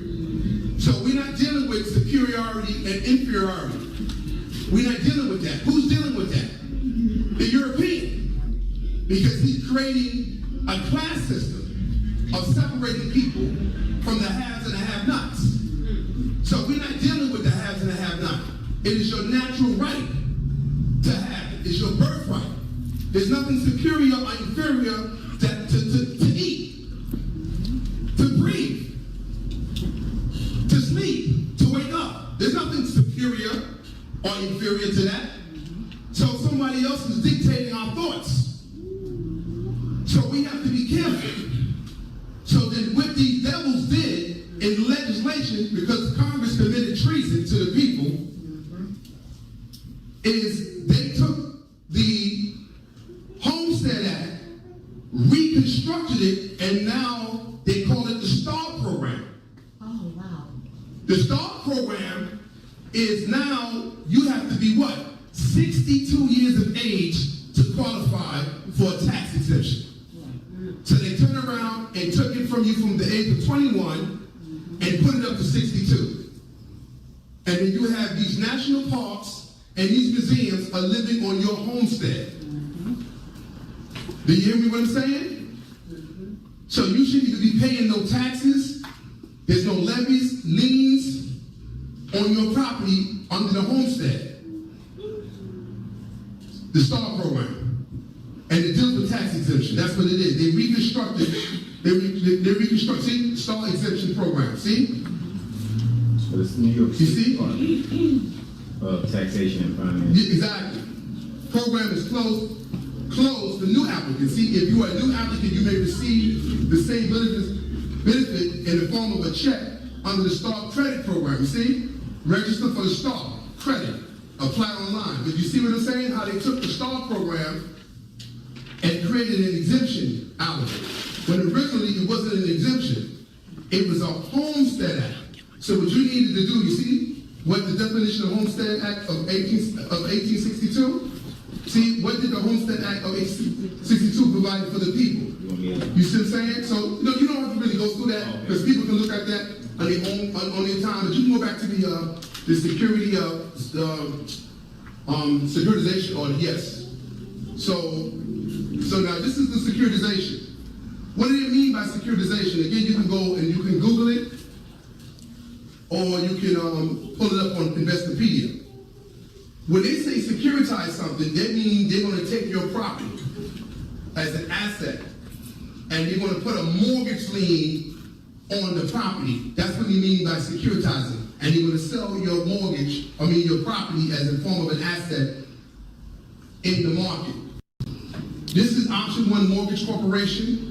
They're the originator of the loan also. They're the sponsor and seller. It's the same corporation. So how could they be the originator and the sponsor and the seller? You see the fraud? I'm just showing you what's going on. Oh, and by the way, anybody can do this thing in mortgage. This is what you call a securitization audit. There's a company out in Los Angeles. They do audits on your mortgage. You know, student loans, auto loans, credit cards. That's what their company does. I've been working with them since 2012. Now, here they are under another name of another corporation. It's the same damn people. All right, now they call themselves an acceptance corporation. Because why? They're operating as a depositor. You see what I'm saying? Then you got the issuing entity, because they're going to be issuing what you call as trust certificates. So now, option one is the mortgage loan trust, see? So now they're operating as a corporation, as a loan originator, as a sponsor and seller, to the depositor as the acceptance corporation, and now it's the trust, which is the issuing entity, and guess who's the trustee? Of course, the notorious who? Wells Fargo, going back to the slave trade. I did research on them. And look who's the master servicer. So look at the master. See, they're the master servicer. So you don't think that all this is a conflict of interest? Absolutely. Do you hear what I'm saying? You can scroll up a little. Custodian. I thought they was what? I thought they was the trustee. Now they're the custodian. Wells Fargo. The cutoff date. The closing date. Now the closing date, which most people don't know about, there are two closings, as I said before. If you go back and look at the last video that was done here, there were two closings. Not the closing at the table when you sat down and signed the mortgage. All right? As a matter of fact, let me drop this jewel on you tonight, because some of us are still stuck with the mortgage. All right? So let me drop the jewel. So if we're going to navigate with this mortgage issue, there's a way to navigate. If you're going to go to the closing for a mortgage, I'm not condoning it, I'm just showing you how to navigate and lock it down. Because they're committing fraud anyway, so you might as well trap them in the fraud. Islam. If you go to the closing, if anybody who's going to a closing, for those who are listening to Facebook Live, if you're going to a closing, you make sure you go to that closing with a blue pen. Do you hear me what I'm saying? With a what pen? Blue pen. Blue pen. Because when you sit at that table with the bank or the brokers and that notary, they're going to give you at least 3 sets of the same package. And they're going to have you to sign with a black pen. The blue pen shows originality. The black pen shows duplicates. You follow me what I'm saying? Yeah.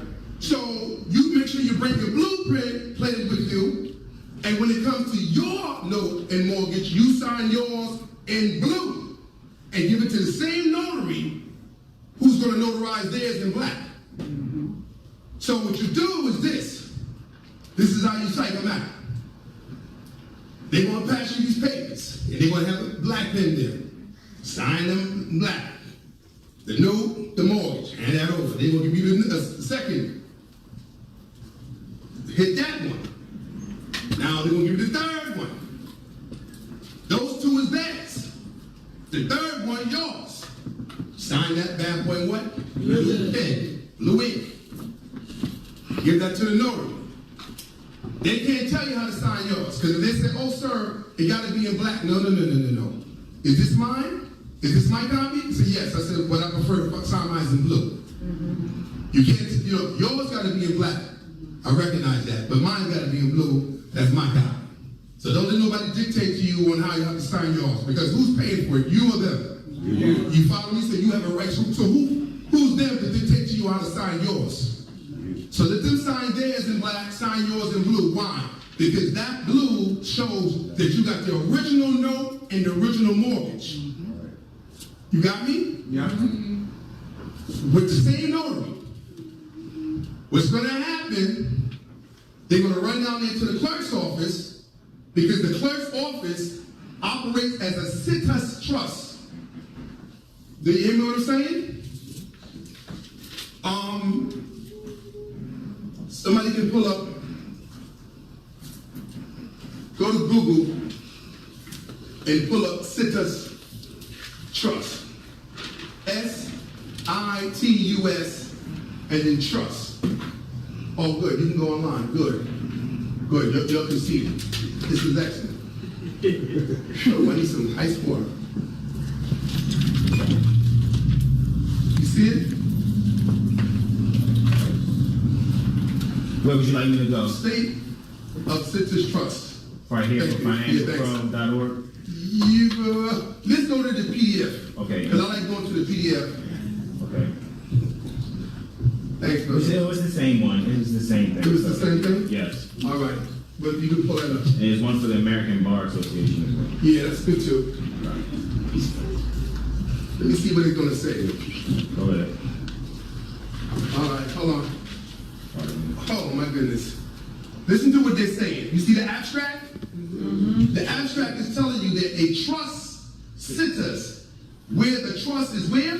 Located. The other term is called where it's situated. All right. All right? That's what they mean when they say where it's located. It's generally assumed to be the what? State in which the settler resides. However, that is not always the case. In fact, sitters can be claimed by multiple states, depending on the state's statutory what? Regime, as well as the location of the That's what makes it sitters. Okay. That's what makes it sitters. Location of the trust, parties, and its what? Assets. So the trust and the parties. All right, this is what they should have did. That's why it's good to learn how to read. Yeah. They should have put in brackets trustees. They put down trust parties, but they should have put down the trustees. Right?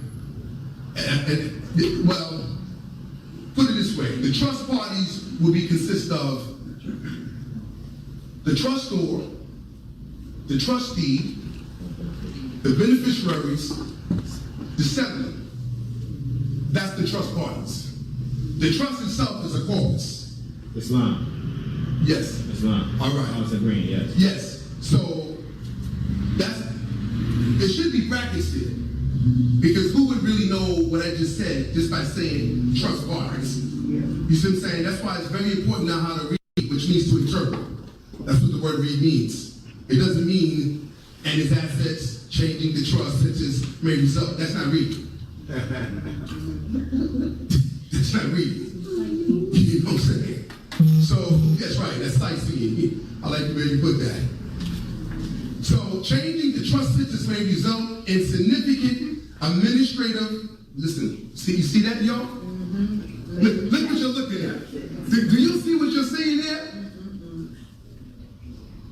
You hear a lot of people talk about administrative process. Mm-hmm. For those who talks about the administrative process, that's why when people come to me, I say, listen, I don't have no rebuttals against the pros, and I don't have no rebuttals against the cons. Because I just don't have it. I just know what I see. So I'm not speaking against the pros or for the pros or against the cons. You follow me? Because whatever the pros are saying could be misleading, and whatever the cons are saying could be misleading. So I want you to see it from both sides. So what I'm saying is, look at what it's telling you here. Changing the trust sitters. See, that right there, that should be highlighted. Because that's very, very important. Because changing the trust sitters, now you see what I mean? It's very important to know how to read. Because the word read means to what? Interpret. So if you are sightseeing, I love what sister said, because I love that. I got to keep that in the lingo. So if you sightseeing, you ain't reading, because the word read, if you look it up in the etymology dictionary, it means to interpret. So changing the trust sitters may result in significant administrative and what? Tax benefits. So when you look at the word administrative, this is what all of y'all need to be aware of. Pay close attention. What do they mean when they say administrative. They're talking about the executor, how to execute. Do you hear what I'm saying? So you have to learn how to execute. But then they use the term, they use the compound conjunction, I should say, proper, and tax benefits. So now you're talking about accounting. You see? Yeah. So you have to know the administrative process, and you have to know the accounting. This presents an opportunity for family and trust advisors to examine and evaluate whether changing the sentence to a more favorable what? Trust. And taxing what? Can you see why it's so important, that part that I pointed out? Changing the trust sentence? Because thank you, because the following is actually giving you the insight, because now you see why you find these attorneys or these accountants try to find states that are more favorable concerning that. Did you know who did that, y'all? No. Come on, yes y'all do. Who did that? No, but you Ali. That's right. Yes, he did. He left out Newark, New Jersey, and went to Chicago. That's right. Because he found something that was more favorable to us as Bays and Hills with the express trust. Do you hear me what I'm saying? Right. Listen, I need to do a lecture just on the profit alone. Yes, indeed. Yes. Islam. And I'll blow people away. And you know, y'all gotta do it, because I'm just hearing some foolishness. The prophet didn't teach that. The prophet didn't break that. The brother, you ain't even teaching what the prophet brought. So if you're saying what he didn't teach, well, what did he teach? You can't tell me what he didn't teach and don't teach it. You're not making no sense to me, brother. You know what I'm saying? You're not making sense to me. I know what the prophet brought, because I studied the prophet. He said, let me take out the prophet, not sheets and grand sheets and 501c3s. He didn't say that, because the prophet didn't bring that either. All right? Islam. Because you turn around and put the prophet in dishonor when you take the Morris Science Temple and put a 501c tax issue on the prophet. Islam. Throwing the Bays and the Hills, who are the beneficiary of the express trust, under the bus with the Internal Revenue Service. Islam. That's the problem. Come on. You wouldn't want me to go through there. Tell the story. Because if I break down the Circle 7 Quran and show you where it's at, they may want to knock me off. I may have to run it out of the dance stuff. Undercover brother. What? Shoot, I may have to wear a veil like the sisters. What? So now, so whether changing the sentence, which is the location, to a more favorable trust, which is the corpus, and taxing state, which means, you know, they're going to try, well, the profits express trust couldn't be taxed at all. Exactly. Do you hear me what I'm saying? Yes. Because the profits express trust, there was no tax authority to tax the profits trust. So since they turned around and took our property away through this START program, which fell right in line with this, we need to stop putting our properties into the trust with the profit set up for us. That's what's supposed to be happening. Islam. You know what I'm saying? Right. And the checks and grand checks and chairmen and chairwomen is supposed to be the trustees. Islam. They're supposed to be the settlers. See, the prophet didn't call them trustees. He called them sheets and grand sheets. Yep. That was the trustees. Right. Islam. That's what he set up. What he did is he just codified the language. Come on. To Moorish culture and Moorish law. Islam. That's what the Moors did. So that's why I love the prophet, because the prophet, he woke me up. Because I was very heavy in Afrocentric studies, you know what I'm saying, in biblical studies, right, in Greek and Hebrew study and all that. You know, but in the meantime, it was the prophet who woke me up to what's going on in society with the European. So now you see that it's from both the administrative and tax perspective. You see how they reflect that language? An administrative and what? Tax perspective. Needs to be highlighted. I already know what to highlight and what to elaborate, so that way you can see what's going on over here. So we can go back to the securitization information audit, because what the European have done, I got something for y'all. Because not only that he securitized these properties, but he also securitized us. All right, welcome to a special episode of Law Next. I am at the Clio Cloud Conference in Nashville, and I'm recording a series of interviews here with some of the both Clio people and Clio users who are here at the conference. And right now, I am joined by Joshua Lennon. Joshua, how are you? I am great, Bob. It's great to be back at the conference, and it's great to be speaking with you.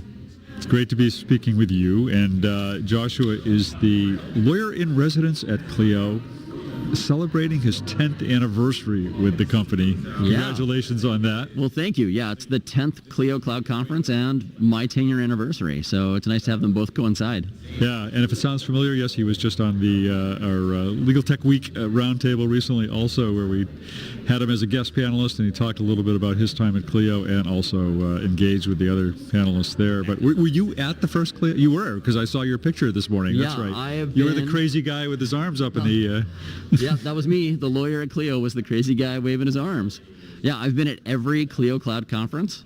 I'm one of 3 Cleons that can now say that. Yeah, and I've been at everyone. And in front of you in that picture of raising your crazy arms, you can see this like gray silver-haired person, because my hair has been white since like my 30s. The distinctive profile of Bob Ambrogi. Yeah, there it is. So I stand out in crowds if nothing else. Anyway, so what I want to talk to you about here is the Legal Trends Report. This is the 7th year in which Clio has done the Legal Trends Report. Jack made a comment Jack Newton in his opening keynote this morning that this has really become kind of the document of record. I forget the word he used for it, but in terms of tracking trends in the legal industry, and it really has. And before the first Clio Trends Report, part of the reason this was so fascinating the first year it came out is there wasn't a lot of data out there on really what was happening in law practice, and this has really changed that. Yeah, what we saw was a lot of the kind of the traditional publishers, your Wexus, they would do a survey of big law lawyers, and whatever the results of that 100 big law lawyers they could get to answer their questions, that was presumed to be the entirety of the legal industry.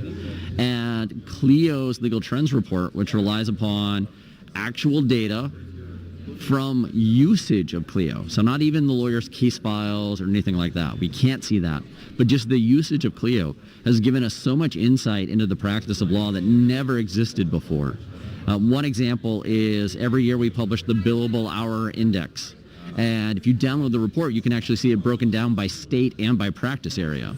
So family law lawyers in Indiana charge this number versus family law lawyers in Maine and Massachusetts charge a different number. And prior to that being published, your best bet for getting anything close to that information was to ask a couple of people down the hall and hope they knew what they were talking about. And now we actually have data over time showing what lawyers charge and where. And what sizes of firms are getting profiled in this Legal Trends Report? So it's all contributed data. So every customer in Clio actually has the ability to opt out of this. But just like Clio's user base represents the legal industry, where the majority of lawyers are in solo and small law firms, you have kind of that gap in the middle, and then big law. Clio's user base actually reflects that same kind of graph, where the majority of our users are solo and small. We've got a good chunk of the middle market right now, and also even some firms, some big law firms are using Clio in different practice groups. So we are able to get an insight across the legal industry in this report. Yeah. We've talked a little bit about the report and what it is, but let's dive into what it found this year and talk more about that. You've looked at a number of different factors, or made findings about a number of different factors. Actually, let me back up, because now I remember what I was about to ask before we just heard a noise in the background that interrupted me. Was you pull this data you pull user data out from actual Clio users, and you're able to get very precise information on billing and time spent and other types of things. In past years, there's also been a client survey or a consumer survey that's been part of this. Was that also part of it? Absolutely, yeah. We actually survey lawyers both Clio customers and non-Clio customers, and clients and potential clients, people who have had a legal issue but may not have hired a lawyer. Because we find that the data often raises more questions than answers. It'll tell us the what but not the why. And so in order to figure out the why, we turn to these surveys, which are always at least 1,000 of each of the subjects that we're researching, in order to make sure we get a really broad representation. That's actually done by my colleague Nika, who handles a lot of our surveys, along with Simona. And anyone who attended our Legal Trends presentation saw me actually thank the entire team of individuals who make this. And these surveys really do kind of flesh out our understanding of what we're seeing and help us better translate the numbers into a story. Right. So probably one of the most significant things about the survey this year is simply the timing. It's the survey that is showing the state of the legal profession as we are, knock on wood, emerging from this pandemic that has, probably forever changed the shape of the legal profession. So, I mean, before we get to some of the specifics on it, was there kind of a headline for you? What most jumped out at you about the findings this year in the survey? So one of the big headlines for me was that law firms haven't just recovered from the pandemic, but are actually experiencing some really phenomenal growth. We've seen that the number of new matters being created by law firms is 25% higher than it was back at this time in 2019, back before things got crazy. We see that a number of hours billed and the number of hours that are put on the bill, because those are two different things, right, are increased by 35 and 36%. And new revenue collected by law firms has increased 45% over what we saw back in 2019. So it's not just that law firms are getting back to normal. Something has changed for the good of law firms. Is there anything in either the data or the surveys that suggests what that something might be? Absolutely. We looked at billable rates. Billable rates for lawyers have only increased about 4% year over year. It does not account for a 31% increase on average in revenue.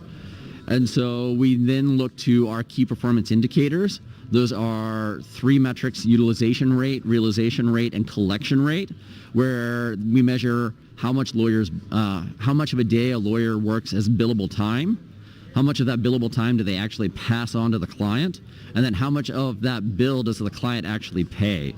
And for difference between 2021's KPIs and 2022's KPIs is market.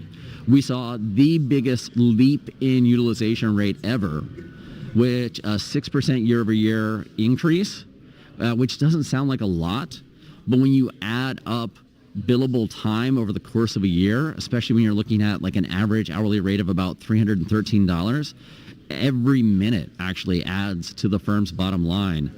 And when we look at the collection rate, which in the past, we found that most lawyers with a collection rate of around 86% were only getting paid for 1.6 billable hours a day. In 2022, because lawyers have improved their collection methods, that's now jumped to 2 full hours a day of billable work is getting paid, about roughly a half hour extra a day. And compare that to the first year of the survey. It was 1.6. 1.6. Yeah. Which was, I remember I was at that talk when that number was, when Jack put that number out that year at the conference, and you could hear this gasp go across the audience. And lawyers work hard all day, but they're not getting paid for all of that work, not directly anyway. And so that extra half hour a day, if completely utilized, we estimate could be an additional $36,000 in revenue for a law firm over the course of a year.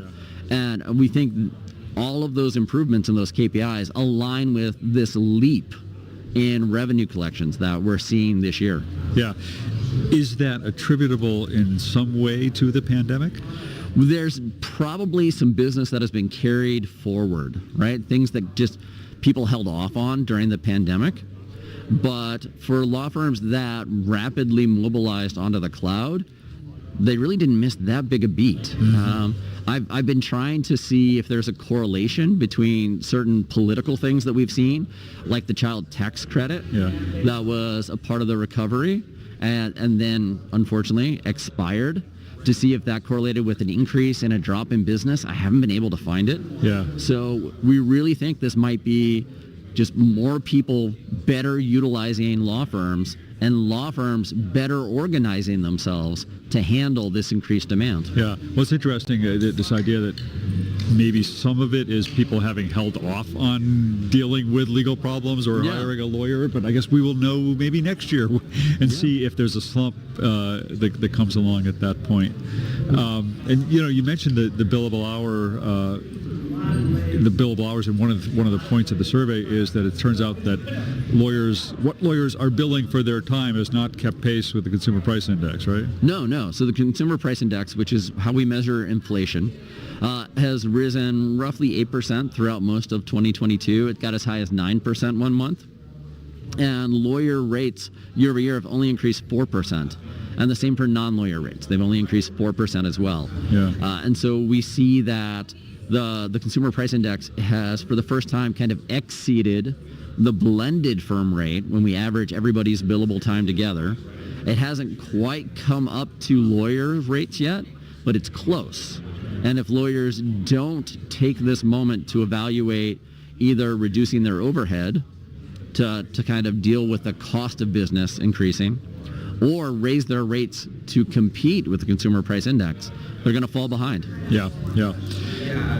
Another impact of the pandemic on the legal profession has been changing attitudes about whether we should be working in an office and what our work environment should look like as professionals, what clients want from us. What did the survey tell us in that regard? Well, we actually surveyed clients about 6 different factors that may impact hireability. And the most influential was not real estate or location, but whether or not you had good reviews online. So reputation is becoming more important than where you are. Yeah. I don't know if that's a becoming. I don't think that's ever. I think that's always been the case. Yeah. I think clients hire lawyers based on, number one, they want to know they're hiring a good lawyer, right? That's true, but I think we now have a wider source to pull from than ever before. Yeah. Right. It used to be friends and family. Right. Maybe you knew another lawyer. Right, exactly. Yeah, that could give you a good reference. Exactly. You'd ask your neighbor or a cousin or something. And now we can ask the world. Yeah. And so lawyers do need to be more diligent about securing good reviews through good performance, but also encouraging their clients that these are the places that would be really impactful for us. If you liked our service, please, go ahead and give us 5 stars here. Right. No. Right. So reviews are the most impactful. What we saw next was location. So we saw that it had a 16% impact on decision making, or it was the most important 16% of the time. And location meaning whether they are geographically adjacent or whether they have an office or not. Yeah, that's actually the next point. Is what we found is 47% of clients wanted a lawyer who was in the same city, but 37% were fine with the lawyer just being in the same state. Yeah. And 31% said, I don't care where the lawyer is, so long as they're licensed to handle this problem. Yeah. And so if you're looking to be like a New York lawyer working from Alaska, there's going to be a client out there that will hire you. Right. Yeah. Well, and I assume that's related to practice areas. There's certain practice areas that it really doesn't matter where you are or where the client is. There are others that may be more of a factor, right? Yeah, absolutely. Transactional practice areas tend to be a lot more broad in terms of what geographies apply. We still see for family law lawyers that location does matter, right? But availability is even more important. Availability and responsiveness is more important than proximity, if that makes sense. Yeah. And so it makes total sense. Yeah. So we all know that feeling of not getting those return phone calls or whatever else. And so if you are a lawyer, as long as you can make it to the courthouse, right, your client may be perfectly happy to work with you remotely on everything else. Yeah.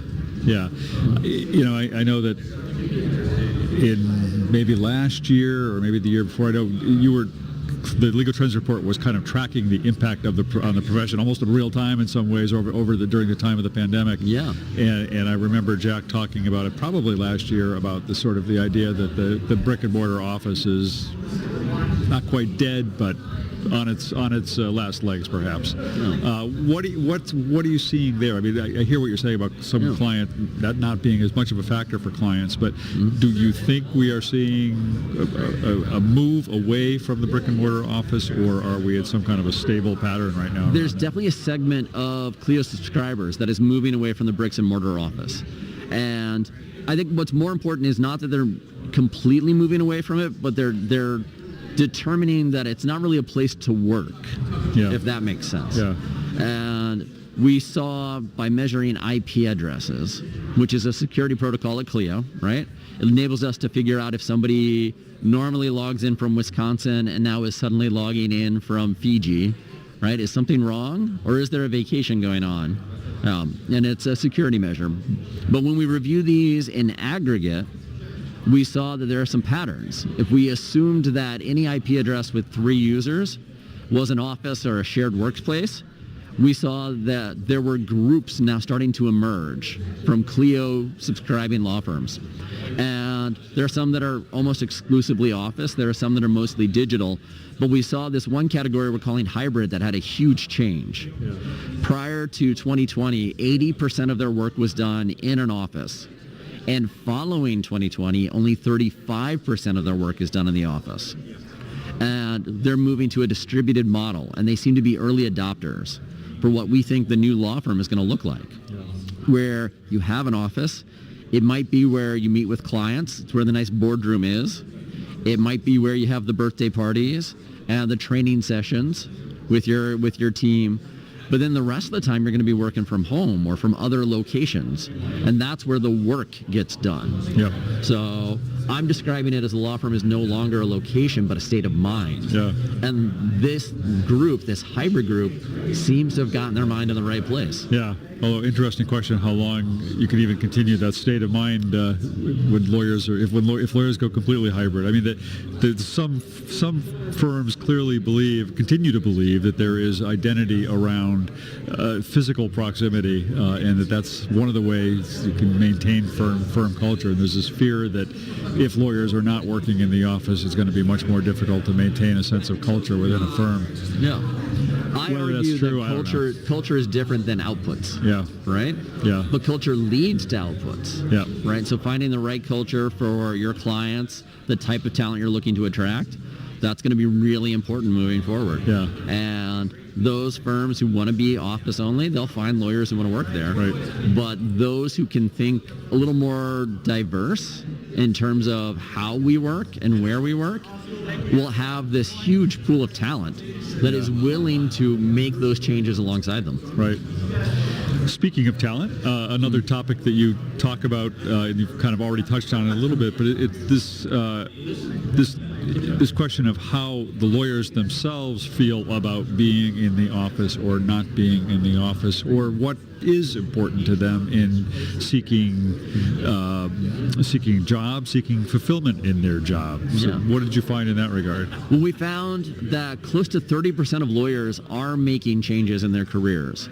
The 2 primary reasons that they've either left a job or are planning to leave a job are either better pay or better work-life balance. Those are equally tied at 37%. Yeah, that's interesting. Followed by a lot of relationship-based metrics, to be perfectly honest. Like, do I like my manager? Yeah. Do I like my law firm? Do I like my practice area? Yeah. And in that one where the work life and pay are sort of equally equally factors, is that one that you've been tracking over time? And if so, has that changed over time? So that is new this year, and we are going to keep tracking it over time. What I think we're seeing is there are lawyers who are either going to move jobs for more money, because it will impact their work-life balance in a negative way. Yeah. Or there are lawyers who are going to change firms for work-life balance, and the pay is not what's motivating them. Yeah. And depending on you as a law firm, that then gives you a differentiator, right? Are we the people who pay the most? Are we the Cravath system? Or are we the firm that really respects our attorneys and make sure that we provide a work-life balance and we staff appropriately for the work that we have on hand? Yeah. And I think that's where firms can differentiate themselves. Now, in terms of what lawyers are preferring, 49% tell us that they're fine. They're just fine working from home. And I think that lines up with a lot of other surveys that we're seeing. The ABA just posted some similar numbers, for example. Yeah. One of Clio's unique legal trends numbers is 76% of lawyers are telling us they want to control when in the day they work. Yeah. And I think that's somewhat interesting. Yeah. Because when we look at when lawyers prefer to work and when they actually are working, there's a huge mismatch. We find that close to 28% of lawyers are working earlier in the day than they would prefer to be. Yep. And they're oftentimes working late in the day. In fact, we see about 10% of lawyers working after 11 at night.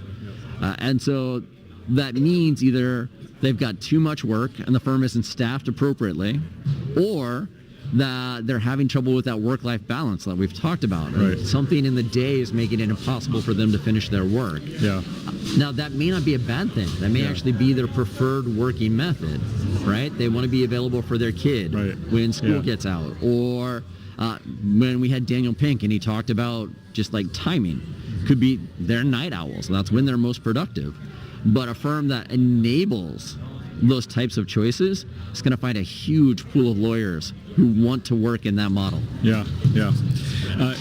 That'll be another interesting one to track over the next few years and see how that plays out, because again, I hate to be cynical, but the work-life balance is something like the billable hours that lawyers have been talking about for years. We're going to get rid of the billable hour. We're going to have more work-life balance. Billable. We've seen what's happened with the billable hour. I mean, that 83% of matters in Clio still is that right? Yeah, still done at the billable hour. Is that right? And something like 97% of our law firms have matters that have billable hours. Oh, that's really interesting. Yeah. But a work-life balance, it does feel like there really has been a change over the last couple of years, because I think one thing the pandemic caused a lot of us to do was a lot more introspection about what's important and what's not important. Yeah. And to understand that I don't have to be in an office, I don't have to be working all the time, and I can still be successful in my job and in my career, and I can still have a family or whatever it is I want to do with my time. So I look forward to tracking that one and seeing how it evolves. So one of the ways we describe it is maybe we should not think of it as work-life balance, but work-life blend. How am I blending both my life and work together to complement each other? And the example of the parent being available for their kid after school is the perfect example, right? Yeah. I can still get in 8 hours a day. It just might not be 8 hours contiguously. Yeah. And that's what I think we're going to be seeing in the future.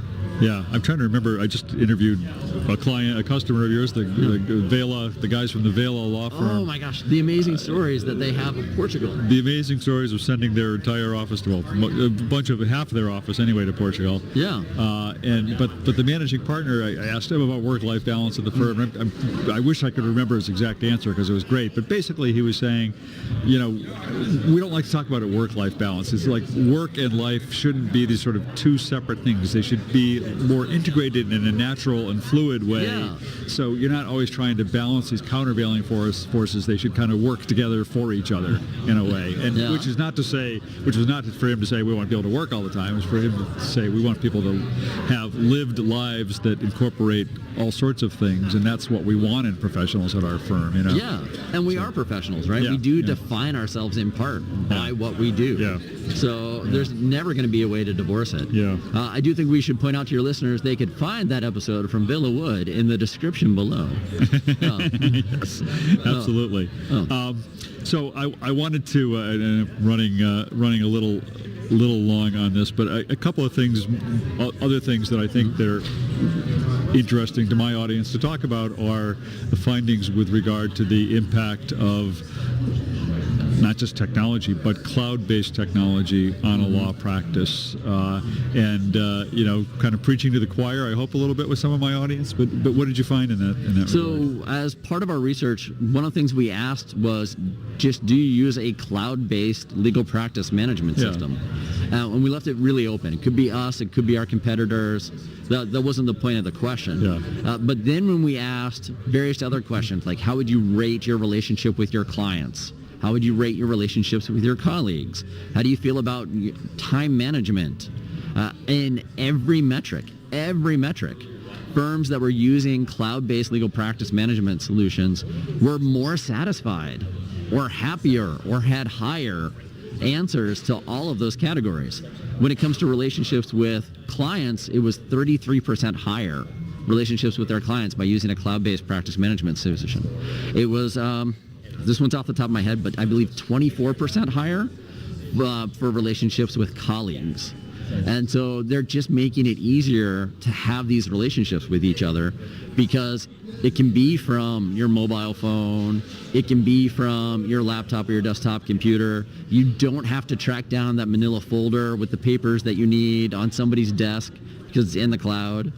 And we even saw that they had higher salaries than firms that weren't using cloud-based practice management solutions. And that one prompted some further research. And what they were telling us is they have higher employee satisfaction, higher employee performance, and higher client satisfaction as well.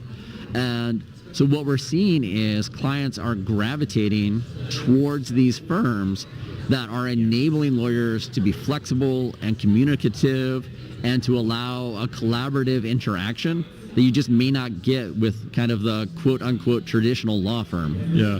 And it was really gratifying to see as a cloud-based company. Yeah, right? it's so funny sitting here having this conversation, talking about this, because of course 15 years ago, I think formally, the company launched, but 14 years ago you launched Clio.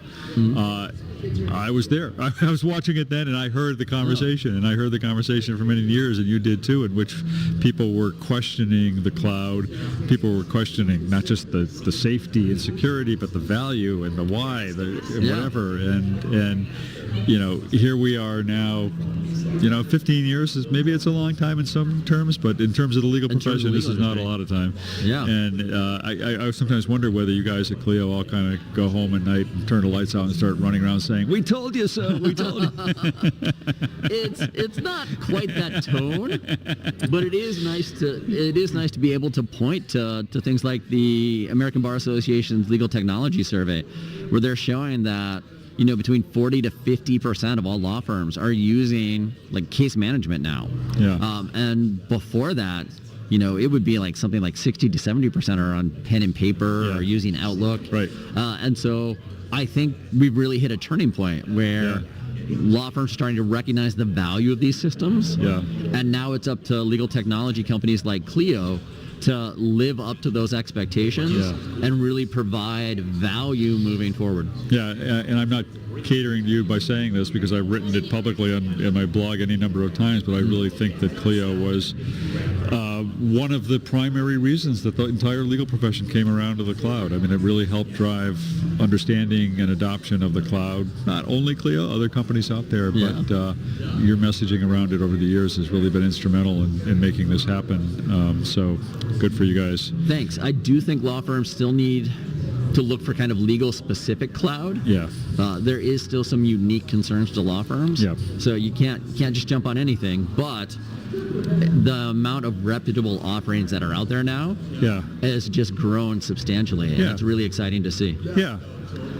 I think I've taken just about every last moment out of the time you had allotted for me here today, and I know you've got a very busy day, so I'm going to wrap it up. But anything else that you'd like to say about the survey before we... About the Legal Trends Report? Or life in general, or whatever you want to talk about. There's so much that we haven't talked about. We provide... Clio.com/LTR, you can get it. Yeah, Clio.com/LTR. You can find billable hour rates by state and by practice area. You can find those key performance indicators that I mentioned before, again, by practice area. So it really is a wealth of information that law firms can look at to hold up a mirror to themselves. And I'm really glad that we're able to provide